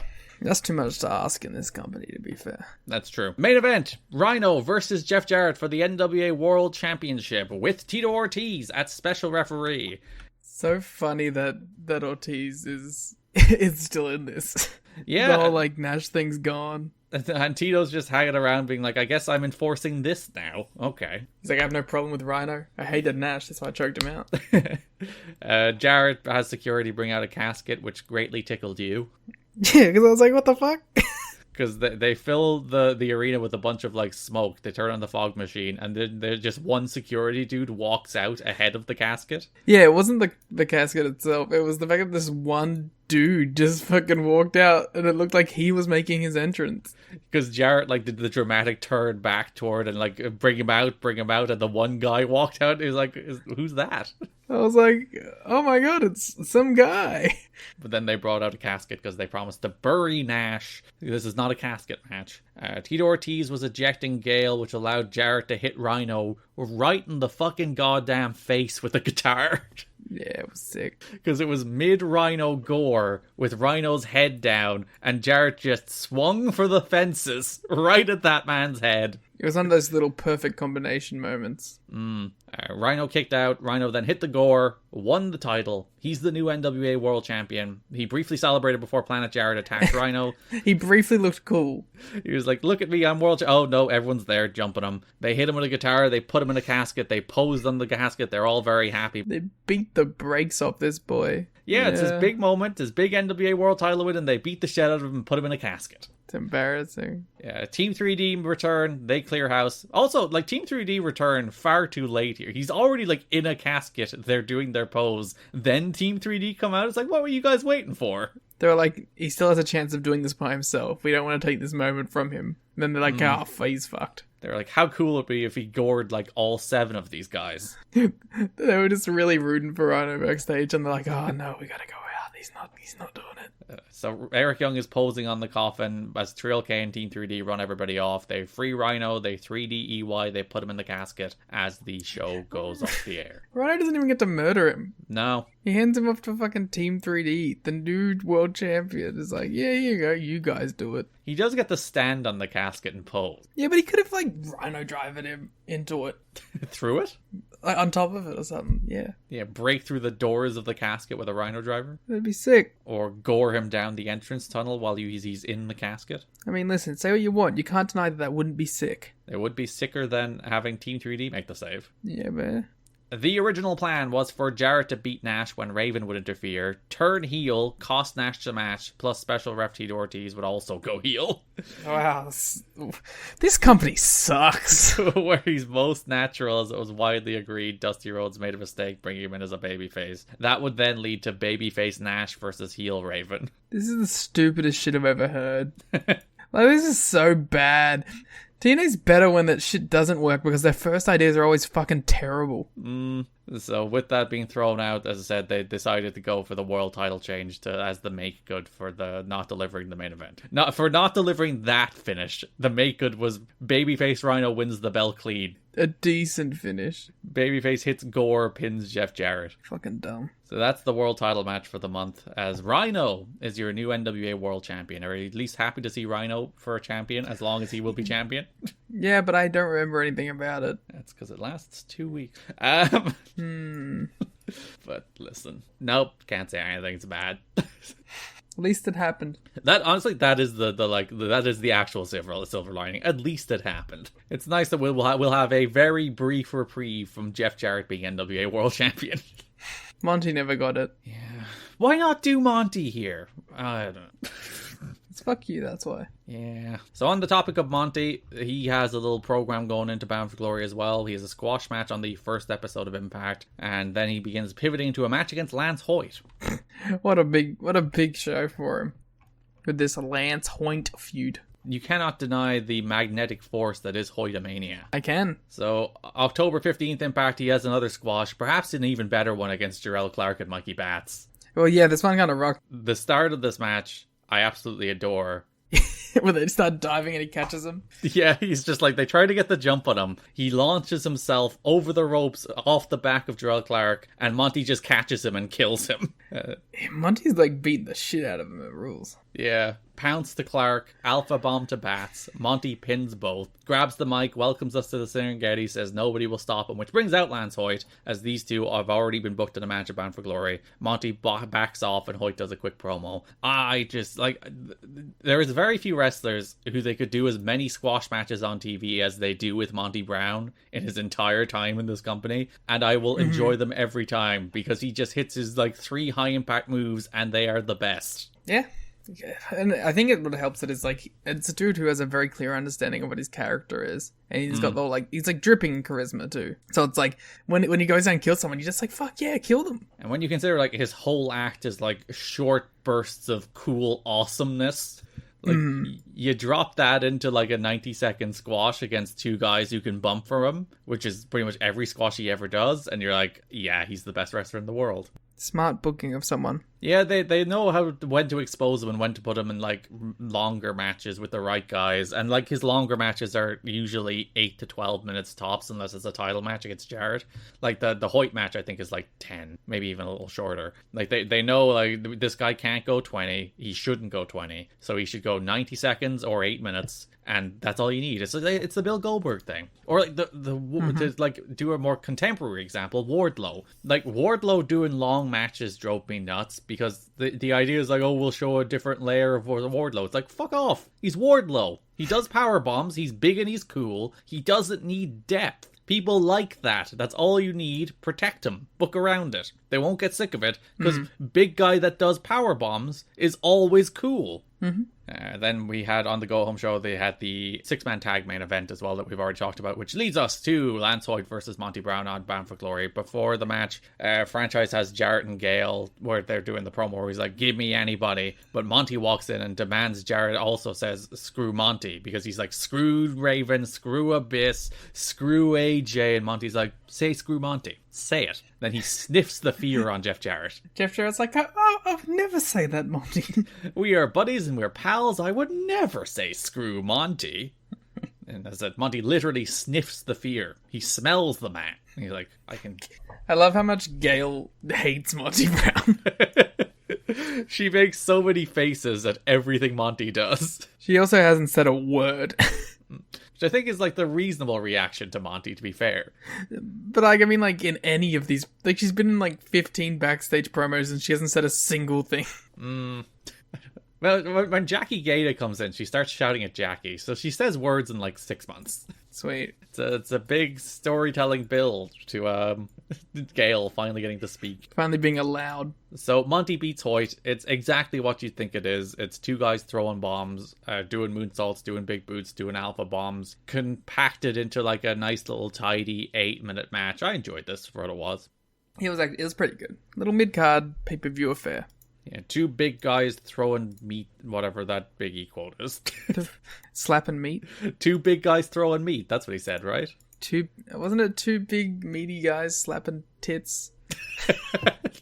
Yeah, I think that's it. I think he got it. Cool.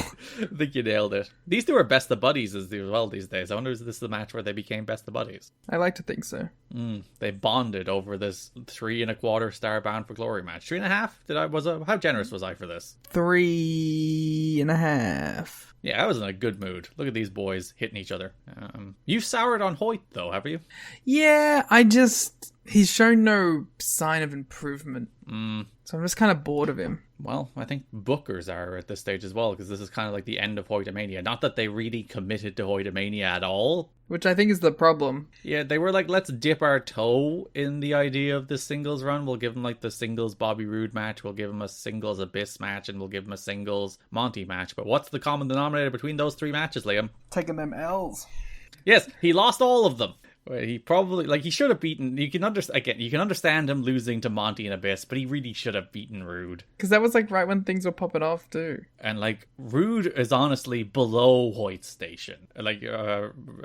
Monty and Abyss are at least upper mid-card occasional main event guys. Whereas Roode is lower mid-card tag team guy. He's below Hoyt on the pecking order. Yeah. But Monty pins Hoyt with the pounce. Period. And then the final, major heavyweight stuff. I guess we'll do Raven now, because most of it isn't just shouting and being dragged out of the building. Yeah, there's no wrestling in it. Raven does not have any matches. All he does is show up to TV every week, and then Larry Zbyszko shouts at him. He's like, "What are you doing here? I hate you. Get out." Speaking of getting paid to do shit all. So they aired the footage of Controversy in Canada on the first show of the month. They also aired when he tries to break into the Impact Zone and Larry gets rid of him. Then the next Impact opens with Raven once again trying to show up. Security eject him. I love how, upset he is every time. And it's funny that Larry is the guy he blames, which again makes a degree of sense. Larry is part of the TNA Championship Committee, so Raven's like, how the fuck did he get that title match in that place? How did that happen, Larry? It's very suspicious that Larry just has never explained it. And when actively asked about it, he's like, "But Mike, come on, we have other business to attend to. Come on. You're dodging the question. So Raven's in the right. October 15th Impact, same thing. Raven tries to jump Larry in backstage before he's dragged out by security. He's raging about being screwed out of both the title and the Bound for Glory title match. And Larry ejects him because he's mad that Nash is getting the rematch as well. So not only was he screwed, he's not getting his rematch either. Again, completely valid complaints. And during the 6-man tag team main event of the Go Home show, Cassidy Riley comes out the announce desk, and Mike Tenay is always like he always is whenever Cassidy Riley does anything. He's like, what the fuck's Cassidy Riley doing here? Who's allowing him to do anything? But he comes out and he announces that Raven will be at Bound for Glory. And he was on the pre-show where Rhino called him a bitch. Perfect. And that's all he did, because he was meant to interfere in the main event. And that got scrapped once Nash had his heart troubles. You could have just, gone to Raven Rhino. That would have been cool. Or again, just do Jarrett and Raven. But then Jarrett has to put over Raven, which he is not willing to do. which is ultimately the problem. I will never understand why they didn't go back to Jarrett and Raven. Well, I will. I kind of do. It's Jarrett having an ego, mostly, and them not liking each other. But, like, man, that was your biggest match. What are you doing? Yay. And then the other major heavyweight stuff is the Monsters Ball. We already talked about the Jeff Hardy and Rhino match from the Spike TV debut. And the six-man. There was an Abyss squash on the October 8th episode. Actually, no, it wasn't really even a squash. He wrestled Sonny Siaki, and it was bizarrely competitive. They have too much respect for Sonny Siaki. Yeah, and like he's been around for 3 years. He's in like that David Maybe Young he's just category. a nice guy. Yeah, and he's hot. That he has that going for him. I guess. He looks like 2003 The Rock now. Yes, it's Hollywood Siaki. You say they have too much respect for him, but they also misspelled his name on his entrance wall. That's the most embarrassing shit ever. It said Sonny Seiki.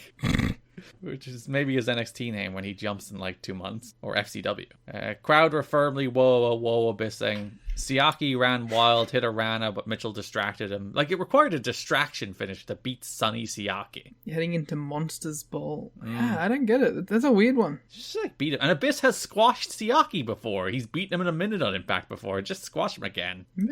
Doing weird shit. Yeah, like Siaki's been there from the start, and he's been around. But he's only been around. There's a reason he hasn't done anything meaningful since, like, Sex. God, people who don't know are going to be so confused. You better listen to all of the old episodes so we can say things like Siaki hasn't done anything meaningful since Sex, and you will understand what we're talking about. This is the cum episode. Great.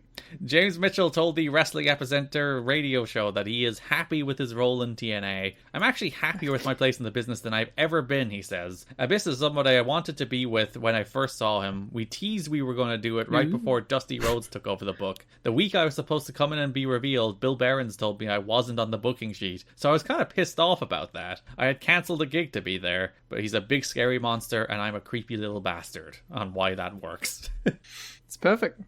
Because it's funny that, like, if you remember, they were doing all those teases of that hooded figure who was meant to lead Abyss, and then it disappeared for 5 months.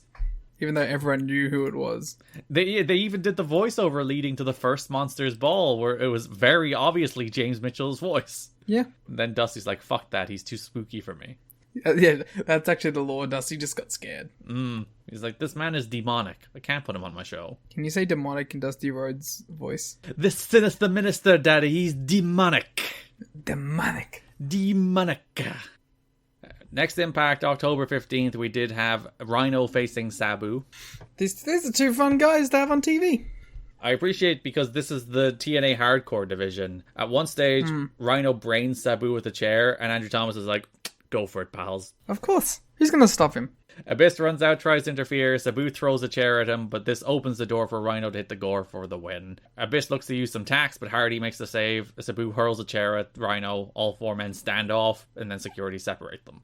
I like all the side-eyeing between Abyss and Rhino. Yeah, because there was the moment on the Spike debut where they were both going to go after Sabu with a chair, or Hardy with a chair before Sabu made the save, and like they fight a little bit over the chair. It's like, we are kind of loose allies here because we want to beat up Sabu and Jeff Hardy. We're both monsters. Yeah, we don't like these other two guys, but also, do I like you? It's not even, I don't think even if it's a matter of likes, it's just like two big alpha dogs.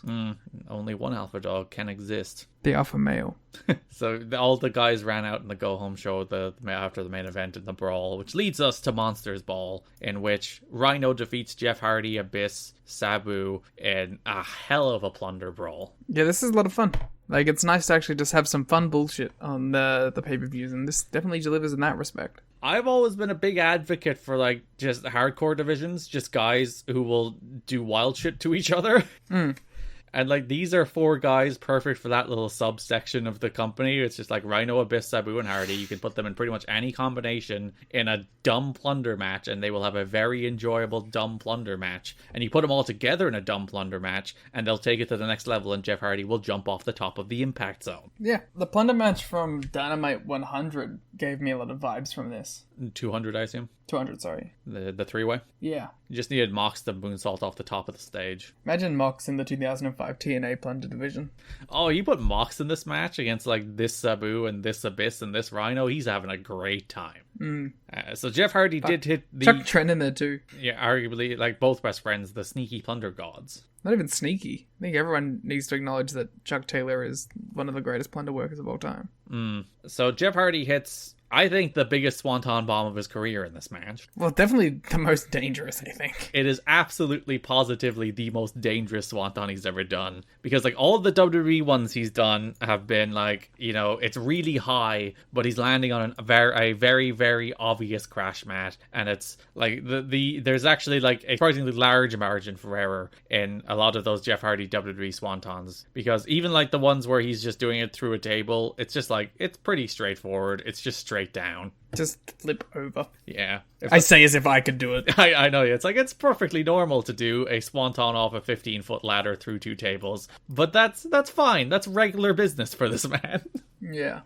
But this one is so insane. So, yeah, Abyss is on 2 tables on the floor next to the ramp. So Jeff Hardy goes up the ramp, climbs up the stage, and he has to clear, like, a good, like, 5 to 7 feet, probably. That's how far he has to jump out to do this swanton, and also clear the stage, not hit his head off the stage. Which is the craziest bit to me, is, like, avoiding that, like, his head hitting it, and still getting, like, his back on Abyss enough to break the table. And, like, there's not much break in his fall there from the height that he's falling from. Because he's a good, like, 20-25 feet in the air, probably. And he is falling through Abyss and 2 tables. And this is a large man, but not a comfortable landing pad. Yeah. If you've never seen it, it is legitimately, like, the wildest swanton he's ever done. It is from insanely high in the air, from a large distance. James Mitchell, the entire time, by the way, selling it tremendously. He's like, no, don't do it. What the hell? What the hell are you doing? He should have interfered.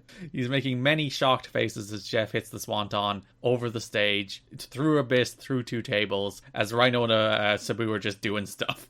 Perfect. As Jeff begins to climb, they cut back to the ring, and Sabu just leg drops Rhino through a table on the floor, and it's like, boy, you're gonna get upstaged in like 15 seconds. But that's what makes it cool. It's just 4 guys trying to, like, one-up each other. So we get back to the ring. Abyss press slams Sabu chest first through a table, and it just makes a thud that seems desperately uncomfortable. Abyss gets his tax, but then he's gored through a table, and then Rhino hits Hardy with the Rhino driver from the middle rope, absolutely killing him. About as safely as you can do it if you look very closely, but a pile driver middle rope is not a move that is done very often for a very good reason, but Rhino wins, killing Hardy. Murdered him. I love this match. I think I went 4 1/4. It's just wild plunder with insane spots, tons of energy, guys bleeding, throwing chairs, tables, everything you could possibly want from these 4 guys going nuts. Yep, exactly what you want to see. And probably the best match on the show. In fact, I would say definitely the best match on the show. Yeah. That brings us over to the X Division, starting with the X Division title match. AJ Styles facing Christopher Daniels in Iron Man 2, set up immediately after the Unbreakable match. Before the first episode on Spike, it was announced that Daniels would get his rematch. It would be Iron Man 2. So we had Styles beating Strong in the first episode, where Daniels watched on from the ramp. Then the second episode, the franchise has Daniels. Daniels offers AJ a chance to pick 3 guys next week from the X Division, and Daniels will beat them all to prove his Iron Man credentials. And AJ says, deal. He knows exactly the 3 guys he's going to use. Also, AJ's like, yeah, why wouldn't I do this? Yeah, I'm perfectly happy with you wrestling 3 guys. The only thing is that AJ's too nice about it. Yeah, he should pick Abyss. Well, it's not about weight limits. I was going to say he does specify X Division. It's like, I pick Abyss because it's not about weight limits. It's about no limits, buddy. It's like, okay, then I pick Sabin, Shelley, and then Joe. Yeah, absolutely. Fuck this dude up. That is the main event of the October 15 episode. It's Daniel's Iron Man challenge. So he has 15 minutes to beat all 3 guys. The first guy Styles picks is Shark Boy. And I went, what? But I was really disappointed that they didn't call back to the last time these guys wrestled, Shark Boy beat him. Yeah, that makes sense. It's the kind of thing that on the surface, it's like, why on earth would you pick Shark Boy? But again, the last time they wrestled, Shark Boy won. But they don't bring that up, and I was really disappointed. Yep. Now that I remember that, I'm like, yeah, that's an awesome choice. Yeah, that's a little callback. It makes sense. but the announcers didn't bring it up. But Daniels put him away real quick, 90 seconds to beat him with the Angel's Wings. Sanjay was competitor number 2. Sanjay's just back from a tour of India, and they'll have footage of that in the upcoming weeks of all the Indian fans going wild for Sanjay Dutt, Simon Diamond, and Shark Boy, the 3 people they sent to India. That's why they did Shark Boy and Sanjay Dutt, because they've had so much experience helping each other out lately. They're both ready to go. And they want to attract the Indian audience they just built up in India. It's like, we'll put them all in the one match. Perfect. Because people have been chasing the Indian audience for a very long time now. Yeah. They do air some footage of that during Bound for Glory as well. Shout out to Dot, who did a springboard to the floor on the side where there was a rail, but also managed to tuck his legs so he didn't destroy his shins. Good work. The one guy who's worked it out. Who can do a springboard moonsault without killing himself. Specifically in this company. Dot missed the Hindu press, and Daniels followed with the Angel's Wings 4-3 with 3 minutes left. Styles music hits. He's in street clothes. Despite knowing that he was going to pick himself to be the third guy, he's still in street clothes. It wasn't a surprise choice. It wasn't a surprise to AJ. He could have worn gear. And he had, Sanjay was out there for a good 8 minutes. He could have changed. But AJ does pick himself as the final guy. They go back and forth. Daniels tries to escape AJ before I wrote Sabu's AJ. And I was like, what does that? Oh, he threw a chair at his face. Yeah, right. That's what it's called. It's called Sabuing someone. Not Kid Cash. What did Kid Cash call it? Yep. It was like face chair. It wasn't face chair, but he had a name for it. I'm gonna write Kid Cash face chair and hope the thing comes up. Should I look at the 70 moves of Kid Cash? No, I think we're fine. There's a lot of wrestlers who I would give out about having 70 moves, but Kid Cash does have a lot of moves. It makes sense. He's like the one guy that it makes sense for. Smash Mouth? Smash Mouth, that is it. I didn't even see a video. That was purely my brain being racked for that. Yeah, listen, I gave you a great prompt with face chair. That's how I get brains going. Styles goes for a springboard as the time limit expires, and he falls off the ropes, which I think was a botch. I think he was meant to hit the forearm, but the time limit expires. But there was something about him going for a desperate springboard and falling as the time ran out and Daniels escaped that I think kind of worked as well. Yeah. That's the thing, when you're messing around with time stuff specifically, even little fucked up things can come off as being cool unintentionally. And then Styles grabs a microphone and says, I'll have 30 minutes to beat your ass at Bound for Glory. And that was maybe the best promo he's ever cut. Because it was 7 words. Yeah, he didn't fuck it up. I don't think he even said it as well as I did there. I think I gave him too much credit. But because he was I will beat you up for 30 minutes or something like that. It's AJ, you had to say I'll beat you up for 30 minutes. The go-home show, there was a feature on Daniels introducing him, and then also there was the main event with Styles, and I think Daniels came out in that brawl. Yeah, he did. Oh, Daniels ran out to cost Styles the match for the finish, of course.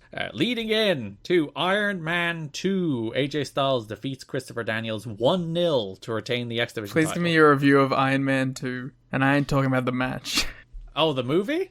Yeah. It's not a very good movie. Just like the match, it's inferior to the first one. Wow, that's perfect. They were inspired by Iron Man 2. Or no, I guess Iron Man 2 was inspired by this to make an inferior sequel to their better first effort. We need to run it back, Iron Man 3. Do Styles and Daniels now? Yeah. Iron Man 3 is better than Iron Man 2. Mm-hmm. I have a soft spot for Iron Man I don't 3. mind the Iron Man movies. I don't love them, but I don't mind them. One is very of its time, and it's a little cliche now, just because... One doesn't age well, but you gotta give it respect for what it did. And so many of the superhero movies we've seen since that have introduced characters have just done Iron Man. Yeah. Well, that's the problem. Every fucking main character in cinema became Iron Man. I am Iron Man. Everybody is Iron Man. So this match, it's one of those, I gave it a gentleman's 3. I love watching AJ and Daniels wrestle because they managed to do a thing where everything they do looks good, but not in a way that everything they do looks cooperative or everything they do looks smooth and crisp. It's every time they do a move, it looks exactly like that move should look in a way that both looks awesome and also looks like it should really hurt. They are 2 capital P professional wrestlers. They can go out there and they can wrestle for 30 minutes and every move looks good, every move looks clean, every move looks crisp, and I think that the most important part is every move looks like it hurts. Because there's a lot of guys who can wrestle and work clean and professional work, but a lot of the time it's it doesn't look like you're actually hurting each other. Whereas because AJ's an absurd human being who will take every bump under the sun to deeply hurt himself, everything Daniels does looks great because AJ's ridiculous. But the match just doesn't, it has Iron Man syndrome, I would say. Yeah. It's just a lot of it's just kind of like they're doing this spectacular stuff, but it's not gripping in any way.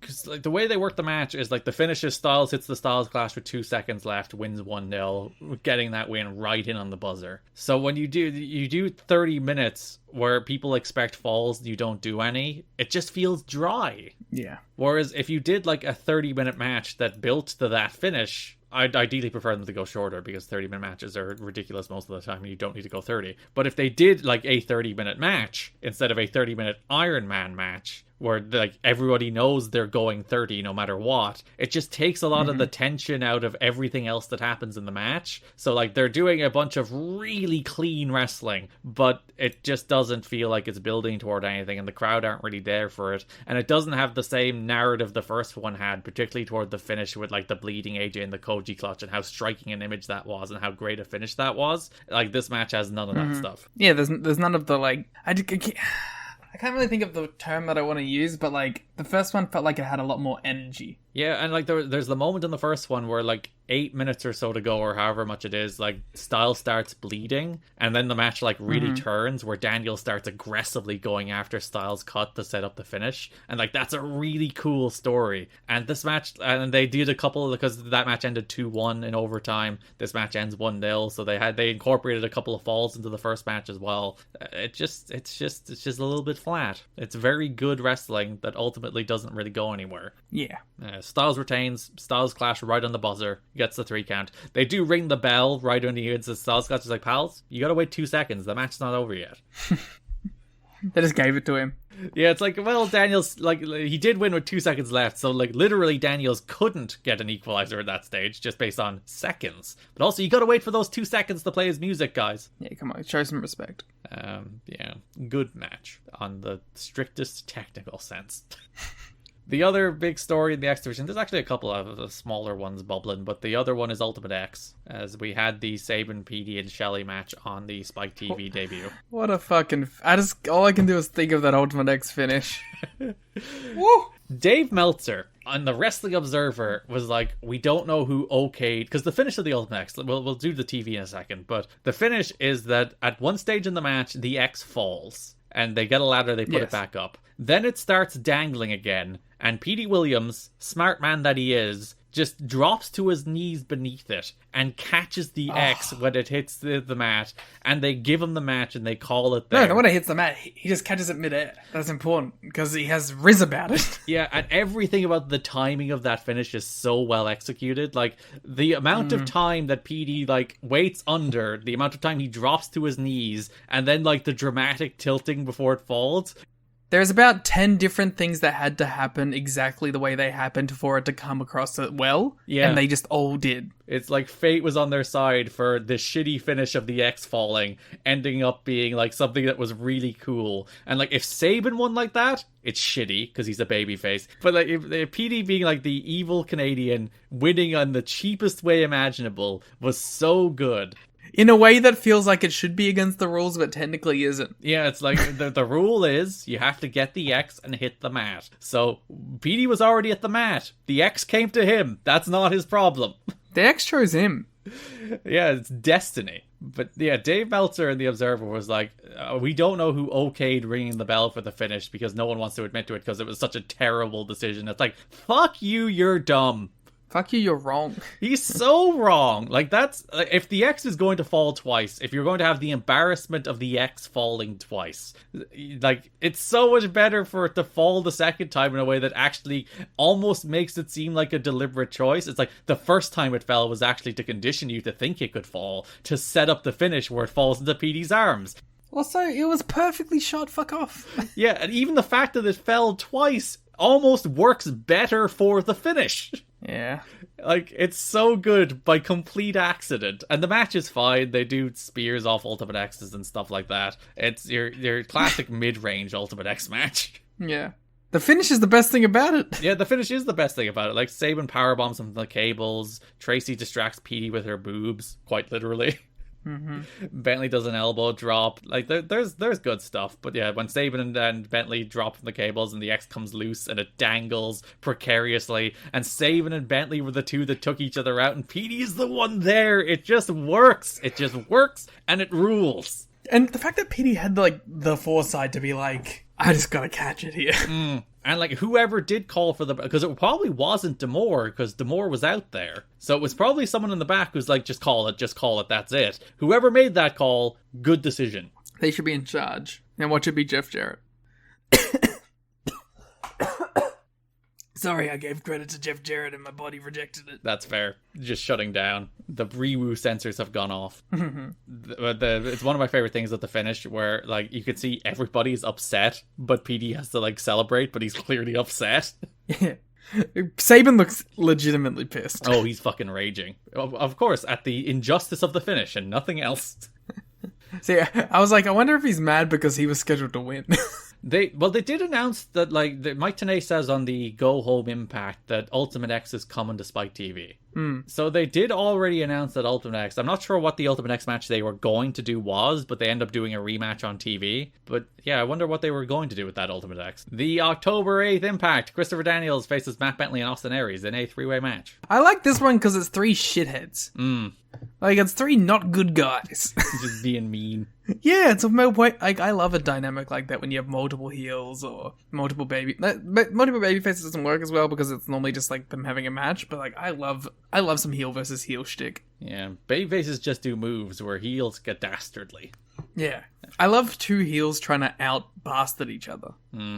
This is a brand new audience, Liam. We're on Spike TV in front of like 3 times the viewers. So Mike Tenay naturally hits the Matt Bentley is Shawn Michaels' cousin line as he's doing his entrance. Of course, you gotta.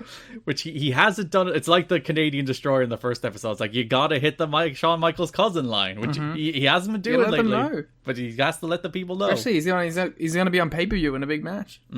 Aries hits a poison rana on Bentley over the ropes, which is kind of wild. Daniels goes for a slingshot moonsault and they just step aside. They do the Samoa Joe. They're like, fuck you. It's one of those spots where every time you see people just like generically brawling to set up somebody doing a dive on them, there's a little part of you that's like, you just stood there. Whereas this time, they moved. Yeah. P. Williams comes out looking to confront Tracy at ringside. Then Sabin appears as the valiant defender of women. Former pal of Tracy, but then Tracy betrayed him, which tells you how good a guy he is. Yeah, I'll believe that's what his intent was. Yeah, Tracy was so mean to him. Betrayed him in that whole Trinity Matt Bentley situation. And Sabin is still willing to help her. What a good guy. Didn't he, like, lay her out at one point? Listen, he laid Trinity out, I'll have you know. Oh, okay. That's completely different. That's forgiven. Wait, no, he was willing to let Trinity be laid out so he could pin somebody. There we go, that's what it was. Yeah. Matt Bentley wipes out both PD and Sabin at ringside, which allows Daniels to crotch Aries and hit the Angel's Wings for the win. He wins the 3-way. Matt Bentley faces David Young on the October 15th Impact. What a must-watch match. 2 TNA guys just wrestling. Just 5 stars. Simon Diamond distracts Bentley, allowing Young to hit a backstabber. Bentley hits an elbow drop, knocks Diamond off the apron. Bentley hits a super kick for the win. PD attacks after the match, nails Bentley with the Destroyer. Tracy tends to Bentley, and PD gets some ideas. Yeah. PD's into it. PD's a little freak. He is a little freak in many ways, because he kisses Tracy against her will and gets slapped. And then he pulls Tracy in for the Canadian Destroyer. But instead of doing it, he starts pulling Tracy's dress up to reveal her ass. And then Chris Sabin makes the save. He's a fucking little pervert. He grew his hair out. He has the facial hair, and he's like, I'm gonna become a scumbag now. And there is literally a moment in Ultimate X, as he said, where Tracy distracts PD by motorboarding him. Motorboarding? Is that what you just said? Did I just mix motorboating and waterboarding? Yes. Those are 2 very different things. They could be equal forms of torture in the right situation. That's how I'm trying to be. Sabin valiantly makes the save, though. He's a defender of women again. Again, reoccurring thread here. Sabin defends women. P.D. Williams is a scumbag. Until he has the opportunity to win a match by not doing it. And then the Go Home show, there's actually a couple of features on Ultimate X. There's like a generic feature on Ultimate X on the October 15th Impact, and then the October 22nd Impact, there's a feature specifically on the three guys commenting on Ultimate X and how it's dangerous, and they've been in the matches before, and now they're bound for glory, blah, blah, blah, blah, blah. But it's nice to establish what the stipulation is. It's a TNA signature match, and establish the guys that have been in it before, because Bentley won the first one, and Sabin was in the first one. Good, bloody, bloody, blah for the new audience. And then match itself, PD win. Yep. Samoa Joe does not debut on Spike until the 4th episode. How do you feel about that? Interesting choice, and by interesting I mean bad. But he doesn't actually have like a big story going into this. He's just doing like a legend thing. But you could have him get like squashed on the second or third one. I don't know. He does get a feature on the second one. Yeah. So he is introduced at least. And like, I'm with you that I would have had Joe on this show earlier. But when he does actually come out, they do like build it up. It's like, finally we're getting to see Joe on Spike. Yeah. They did a good job of not having him on the show. They make it feel at least a little bit special when he's finally there. It feels like a big deal. It's like Joe's here. He wrestles Elix Skipper on the Go Home show October 22nd. It's a pretty straightforward match. Muscle Buster, Coquina Clutch, Joe wins. Joe doing the one-armed Muscle Buster carry is the coolest thing in the world. Yeah, because no one should be able to do that. Where he's just holding the guy and balancing him with one arm and like doing a Joe pose before he drops him with the Muscle Buster. And like, you are the coolest wrestler that has ever existed. It is announced earlier in the month that Samoa Joe will wrestle Jushin Thunder Liger at Bound for Glory. There's even a video package at one stage on one of these shows that has some Liger New Japan footage. So that's Joe's match. It opens Bound for Glory, Samoa Joe versus Jushin Thunder Liger. Samoa Joe getting a big NXT TakeOver entrance. Yeah, he comes out with the Tiare Warriors in a traditional Polynesian dance. Liger comes out to his classic Liger theme, which is one of the greatest wrestling themes of all time. And if you are a UK or Irish wrestling fan, you know it probably first, unless you're a tape trader from the 90s. You probably heard that theme to death on the Wrestling Channel when there was just like a 2-minute Jushin Liger commercial that was just like, here's Jushin Liger, he's cool. And it was set to Jushin Liger's theme song. It's like during the ad break, it's like, we didn't sell ads this month, so let's air a 2-minute Liger motion video. So that's awesome. Wish I had the Wrestling Channel. They threw streamers for Liger, which is one of the very few times in TNA history they've ever done that. It was a good little atmosphere for it, even if the match didn't exactly, bust all the stars out. Yeah, because because they had to add the gauntlet, this feels like the match that got cut most for time, especially because Styles and Daniels had to go 30 minutes. So I would have just cut off a 3OK match or some bullshit. But even like the Diamonds in the Rough against Shark Boy Apollo and David Young match is utterly disposable. Just cut it. Yeah, I just get rid of one of those and give it all to Liger and Joe. But as it was like a real good 6-7 minute sprint where they threw bombs at each other and the crowd were going nuts. That's the disappointment, because is it shortly after or before Joe Kobashi? It's after, I think. Yeah, I think it's only like a month or so after Joe Kobashi. So obviously that's what people had in their minds. I do think like part of the Impact Zone was like, this is our version of that now, where we get the like Joe's wrestling a different Japanese legend and let's big that bad boy up. It's kind of unfair to be like, all right, have one of the best matches of all time now. In 7 minutes. Simon Inoki's at ringside. There's also one of my favorite things, but I'm not sure does it happen as much anymore when there's a Japanese wrestler on a US show, but there's a bunch of Japanese photographers at ringside for all the Japanese magazines, and I loved that back in this era when you'd see like just a parade of Japanese photographers who flew over to get photos of these Japanese stars having big US matches. I don't pay enough attention at ringside. I assume it's like too commonplace now for Japanese wrestlers to have big US matches that they don't bother flying people over anymore. Yeah, they don't really do it anymore. It happens too much. And also you can just get photos digitally these days. But they had it at Forbidden Door, I think. Yeah, it makes sense for like big shows. Like a show like that, it would make sense. But when like Minoru Suzuki's working Collision, probably not. Simon Inoki's at ringside as well. They show him on camera. Boo. Do you hate Simon Inoki? I think everyone hates Simon Inoki. Joe wins with the Muscle Buster and Coquina Clutch as Liger passes out in the Coquina Clutch. He was meant to submit, but he passes out in it. And yeah, got 7. A little bit of a disappointment. Like it's real good for what it is, but what it is a 7-minute sprint. Yeah. They had a ton of expectations on it. Perhaps unfairly so. There was like some weird stuff about Liger where like he was meant to work the TV taping, but then he had to go back to Japan because he got a booking that came up after agreeing to work the TV taping that he gave priority to for some reason. I assume it was a New Japan booking, but he was supposed to do TV as well. He was also supposed to tap out rather than pass out, but there's a note that like TNA management wasn't overly impressed with Liger, which one, fuck off. But two, maybe it was like that little thing where it's like he booked himself for us, but then booked somewhere else and had to leave. It's like, well, that's a little unprofessional, but yeah. Liger, let's be real, Liger just didn't give a shit about this. He was like, yeah, it's a booking in the US. It's not important to Liger. No. Dave does note that the reason their time got cut was because of the addition of the gauntlet match. And then rounding things out, did you watch the pre-show match in the end? I did. I had seen it before too. There was also a pre-show match, which was Shelley versus Strong versus Dutt versus Aries.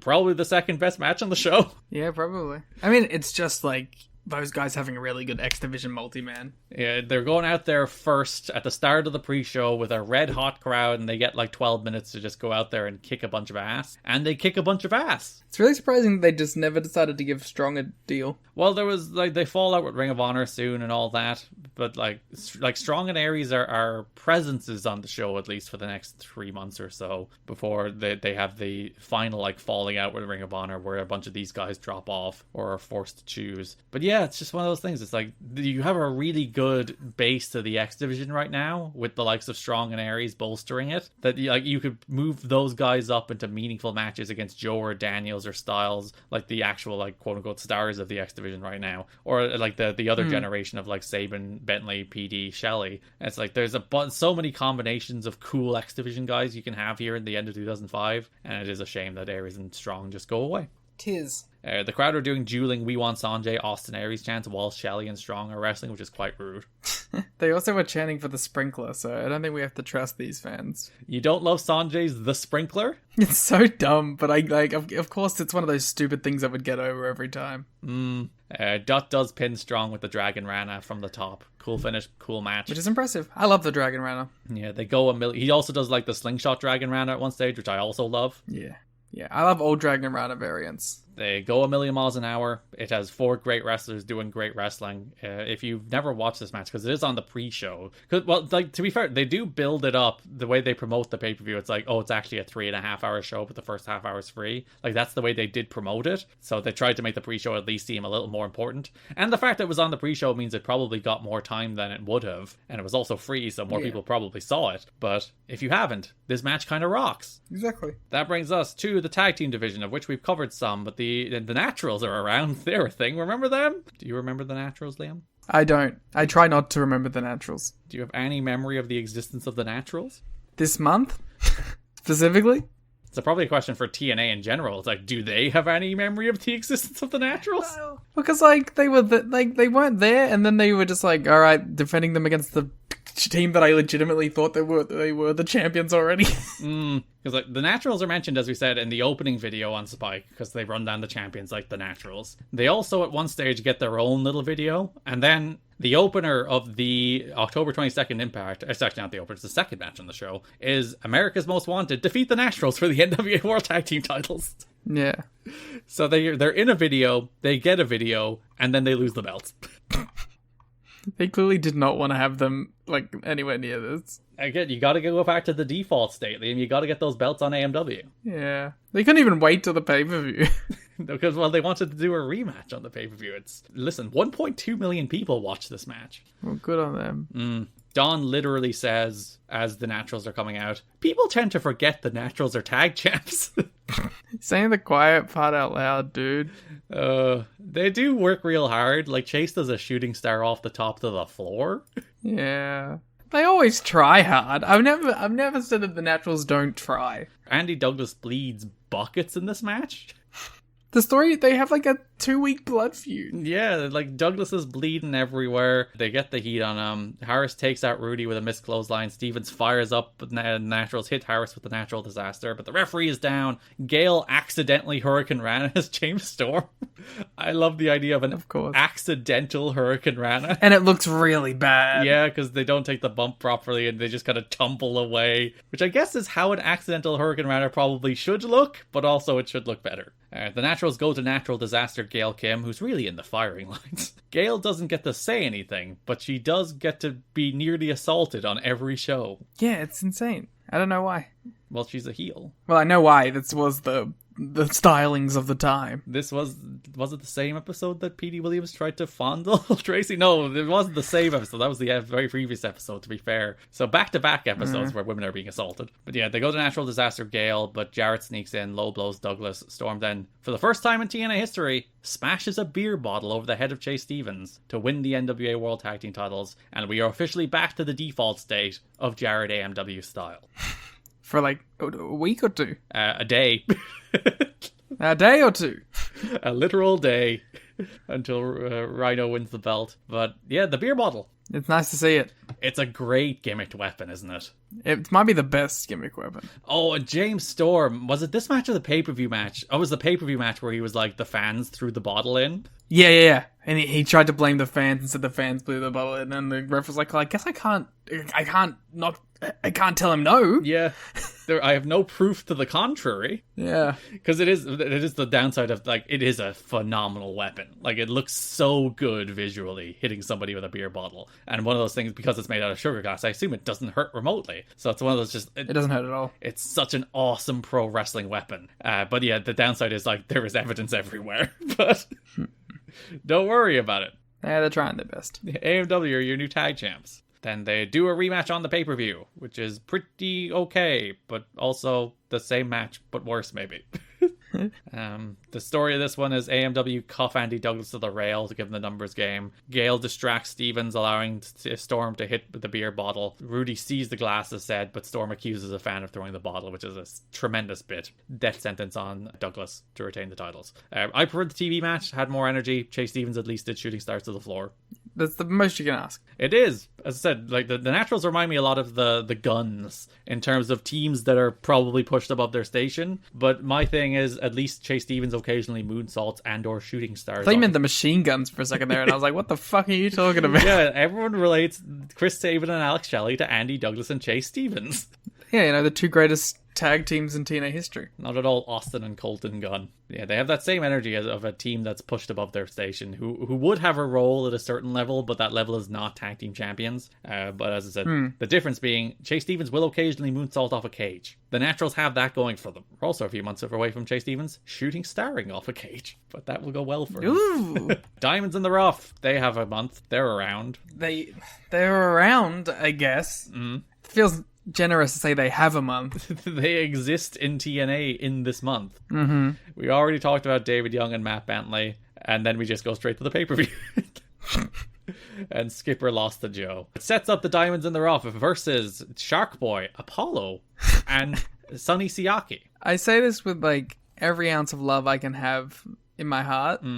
These guys can fuck off. Like, they have a good little match here, but they can fuck off. What are we doing? Yeah, they do try real hard and have like a surprisingly decent little sprinty trios match. But also, get rid of this, give the time to Joe and Liger. What are you doing? Yeah. Skipper steps up off of Young and Apollo into what was meant to be a Rhino on Skipper, but was more like a shining wizard, and it looked awesome.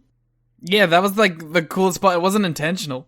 It was meant to be like a Rana. Yeah, it would have been a cool spot because he stepped up off of Young onto Apollo's shoulders over into a Rana on Siaki behind him, which is cool on the surface. But then he fucked up the Rana, but also it looked like a shining wizard, so thumbs up. They should steal it and keep doing it. Yeah. Young and Apollo did big dives. That should be their finish, actually. Yeah, the step up shining wizard. Young and Apollo did dives before Young pinned Siaki with a spine buster. That's the Diamonds in the Rough. They had a month. They sure had a month. And Liam, you know what time it is. Oh, beware. We end the show, as we always do, with the 3 Live Crew family drama. This mother is a bad girl! Beware! Sorry, can I have a little interlude before we go into 3LK family drama? Oh, sure. As if this show isn't going to be long enough. It is hilariously sad watching Kota Ibushi make his entrance with 7 people around him. Aww. For context, you are currently watching Glee. I have it on my second monitor on like half the screen, and I just looked over, and it's like, it's so sad that there's like like 3 really big, like, Japanese stars on this. There's, like, Sakamoto, Ibushi, and Ishikawa. And there's just, like, no one. Is it the case that there's actually a decent number of people there, but it's just such a big building that they're sparsely spread? There's probably a decent Korakuen Hall number in there. But it's spread over this gigantic building. Yeah. If they had run this in Korakuen, they probably would have done, like, a very, very solid number. Because I literally just glanced at it before we started recording. I'm like, ooh, oh no. Like, all the floor seats are sold out. The premium seats are sold out. And there's, like, a couple hundred in the rafters. I like the way rafters, they're like up there with Sting hanging out. Maybe like 1,000 people. It's good effort, don't worry about it. It's great. They're doing great. This is very sad. Just claim victory. Fucking Ibushi. He's out here in front of this shitty crowd. What are we doing?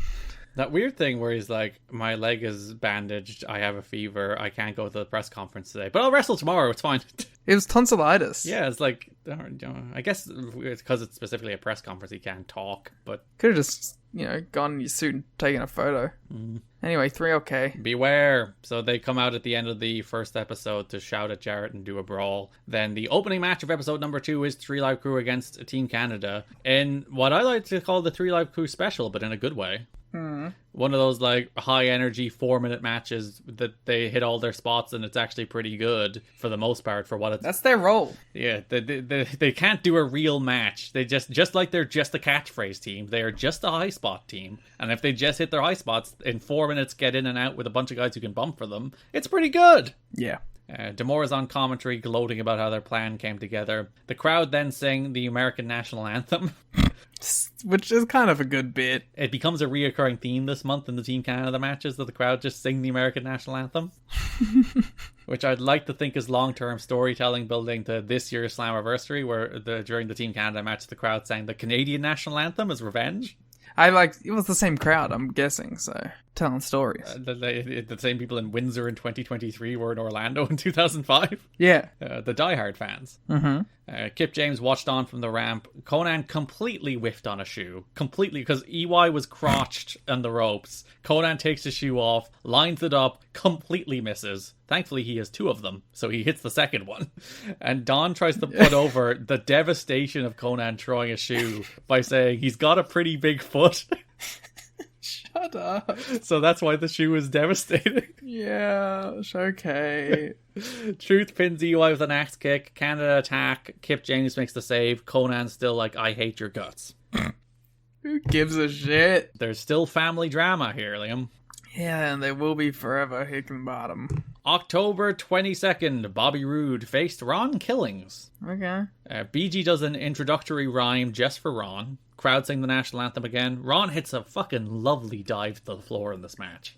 He's very athletic. You can't say anything else. There is some non-patriotic people chanting "Let's go Canada" to try and shout down the national anthem. Maybe they're Canadians. Maybe they're the Canadians. Those are the Windsor fans from 2023. Exactly. They cut backstage as Kip James walks out to Conan, who's sitting watching the match with Apollo. What could that mean? What could that mean? Why might Conan be watching the match, getting mad at Kip James being there with Apollo? Studying tape.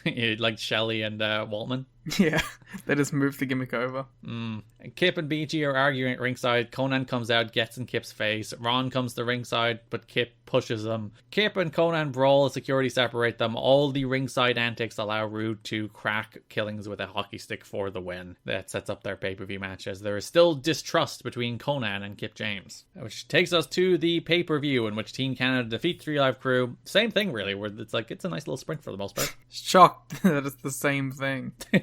It's the same as the match they ran on TV, except this time it's Bobby instead of A1, which I kind of like is why they probably win this one, because they have Bobby instead of A1. They have the A-team. And no, that's A1. Shut up. Eric Young jumps at the Team Canada pyro for the first time. Yeah, because he developed his personality in the funeral segment. And he's now a skittish, paranoid Eric Young who's afraid of everything, which is his character for a while, leading into Don't Fire Eric era. Perfect. Because Conan has such a big foot, he throws his shoe at EY in this match, and EY takes a full bump over the top rope. It's amazing. It's the best part of this shitty 2-star match. It is one of those things like, hell yeah, EY, take that bump for no reason. More distraction, rude hockey stick to the BG's skull. Usually it's a hockey stick to the back. This time they smashed BG in the head with that damn hockey stick. That owns. He doesn't have brain cells to lose. Gives Team Canada the win. Team Canada attack after the match. Kip James makes the save, but Team Canada offer Kip the chance to attack Conan with a chair. But Kip saves Conan. What a swerve. The 3 Live crew celebrate together, united, but Conan still looks a little bit skeptical of Kip. Could be the 4 Live crew. Oh, just you wait until... Is it the next paper or the one after that? Who knows? Or the one after that, or the one after that. Who knows? That is 3 Live Crew Family Drama. Thank God. That is October 2005. I liked the TV this month a lot, and the pay-per-view ended up being... Like, it wasn't the pay-per-view they obviously wanted to offer with having to change the main event and jumble around the card and add a gauntlet match that ended up sucking the life out of anybody's soul.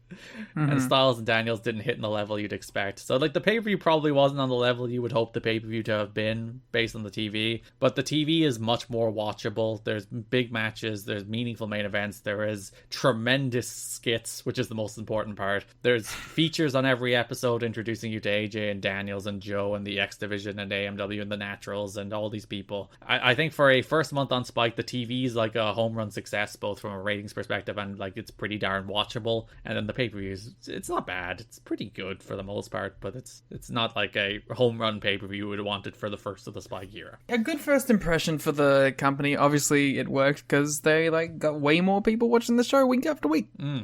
So we will be back with our next episode. I'm not even going to give a time frame based on a reason. That's like, I'm not going to make false promises, but we will be back eventually. We are a premium, you know?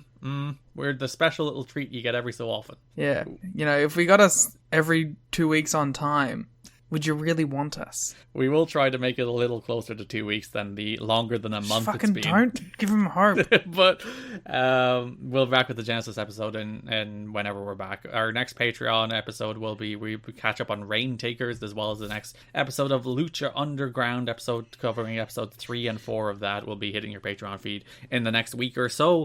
Follow us on Twitter at TNA History Pod. Follow me on Twitter at Garrett Kidney. Follow Liam on Twitter at The Gleet Muda. You can subscribe to us on YouTube at You've Got to Be Kidding Me, as we're so close to making money on that damn thing. And follow us on TikTok at TNA History, where we have 30,000 followers and make no money on that thing. Thanks for listening, and bye-bye.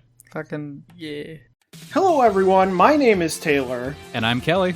And we are the co-hosts of Jumping Bomb Audio, the podcast all about Joshi Pro Wrestling, here on the Voices of Wrestling Podcast Network. Every other Monday, we are with you talking about the biggest news in Joshi, along with show reviews, previews, and much, much more. So if you're new to Joshi or you've been a longtime fan, this is the show for you. We've got something for everyone here. So check us out, Jumping Bomb Audio.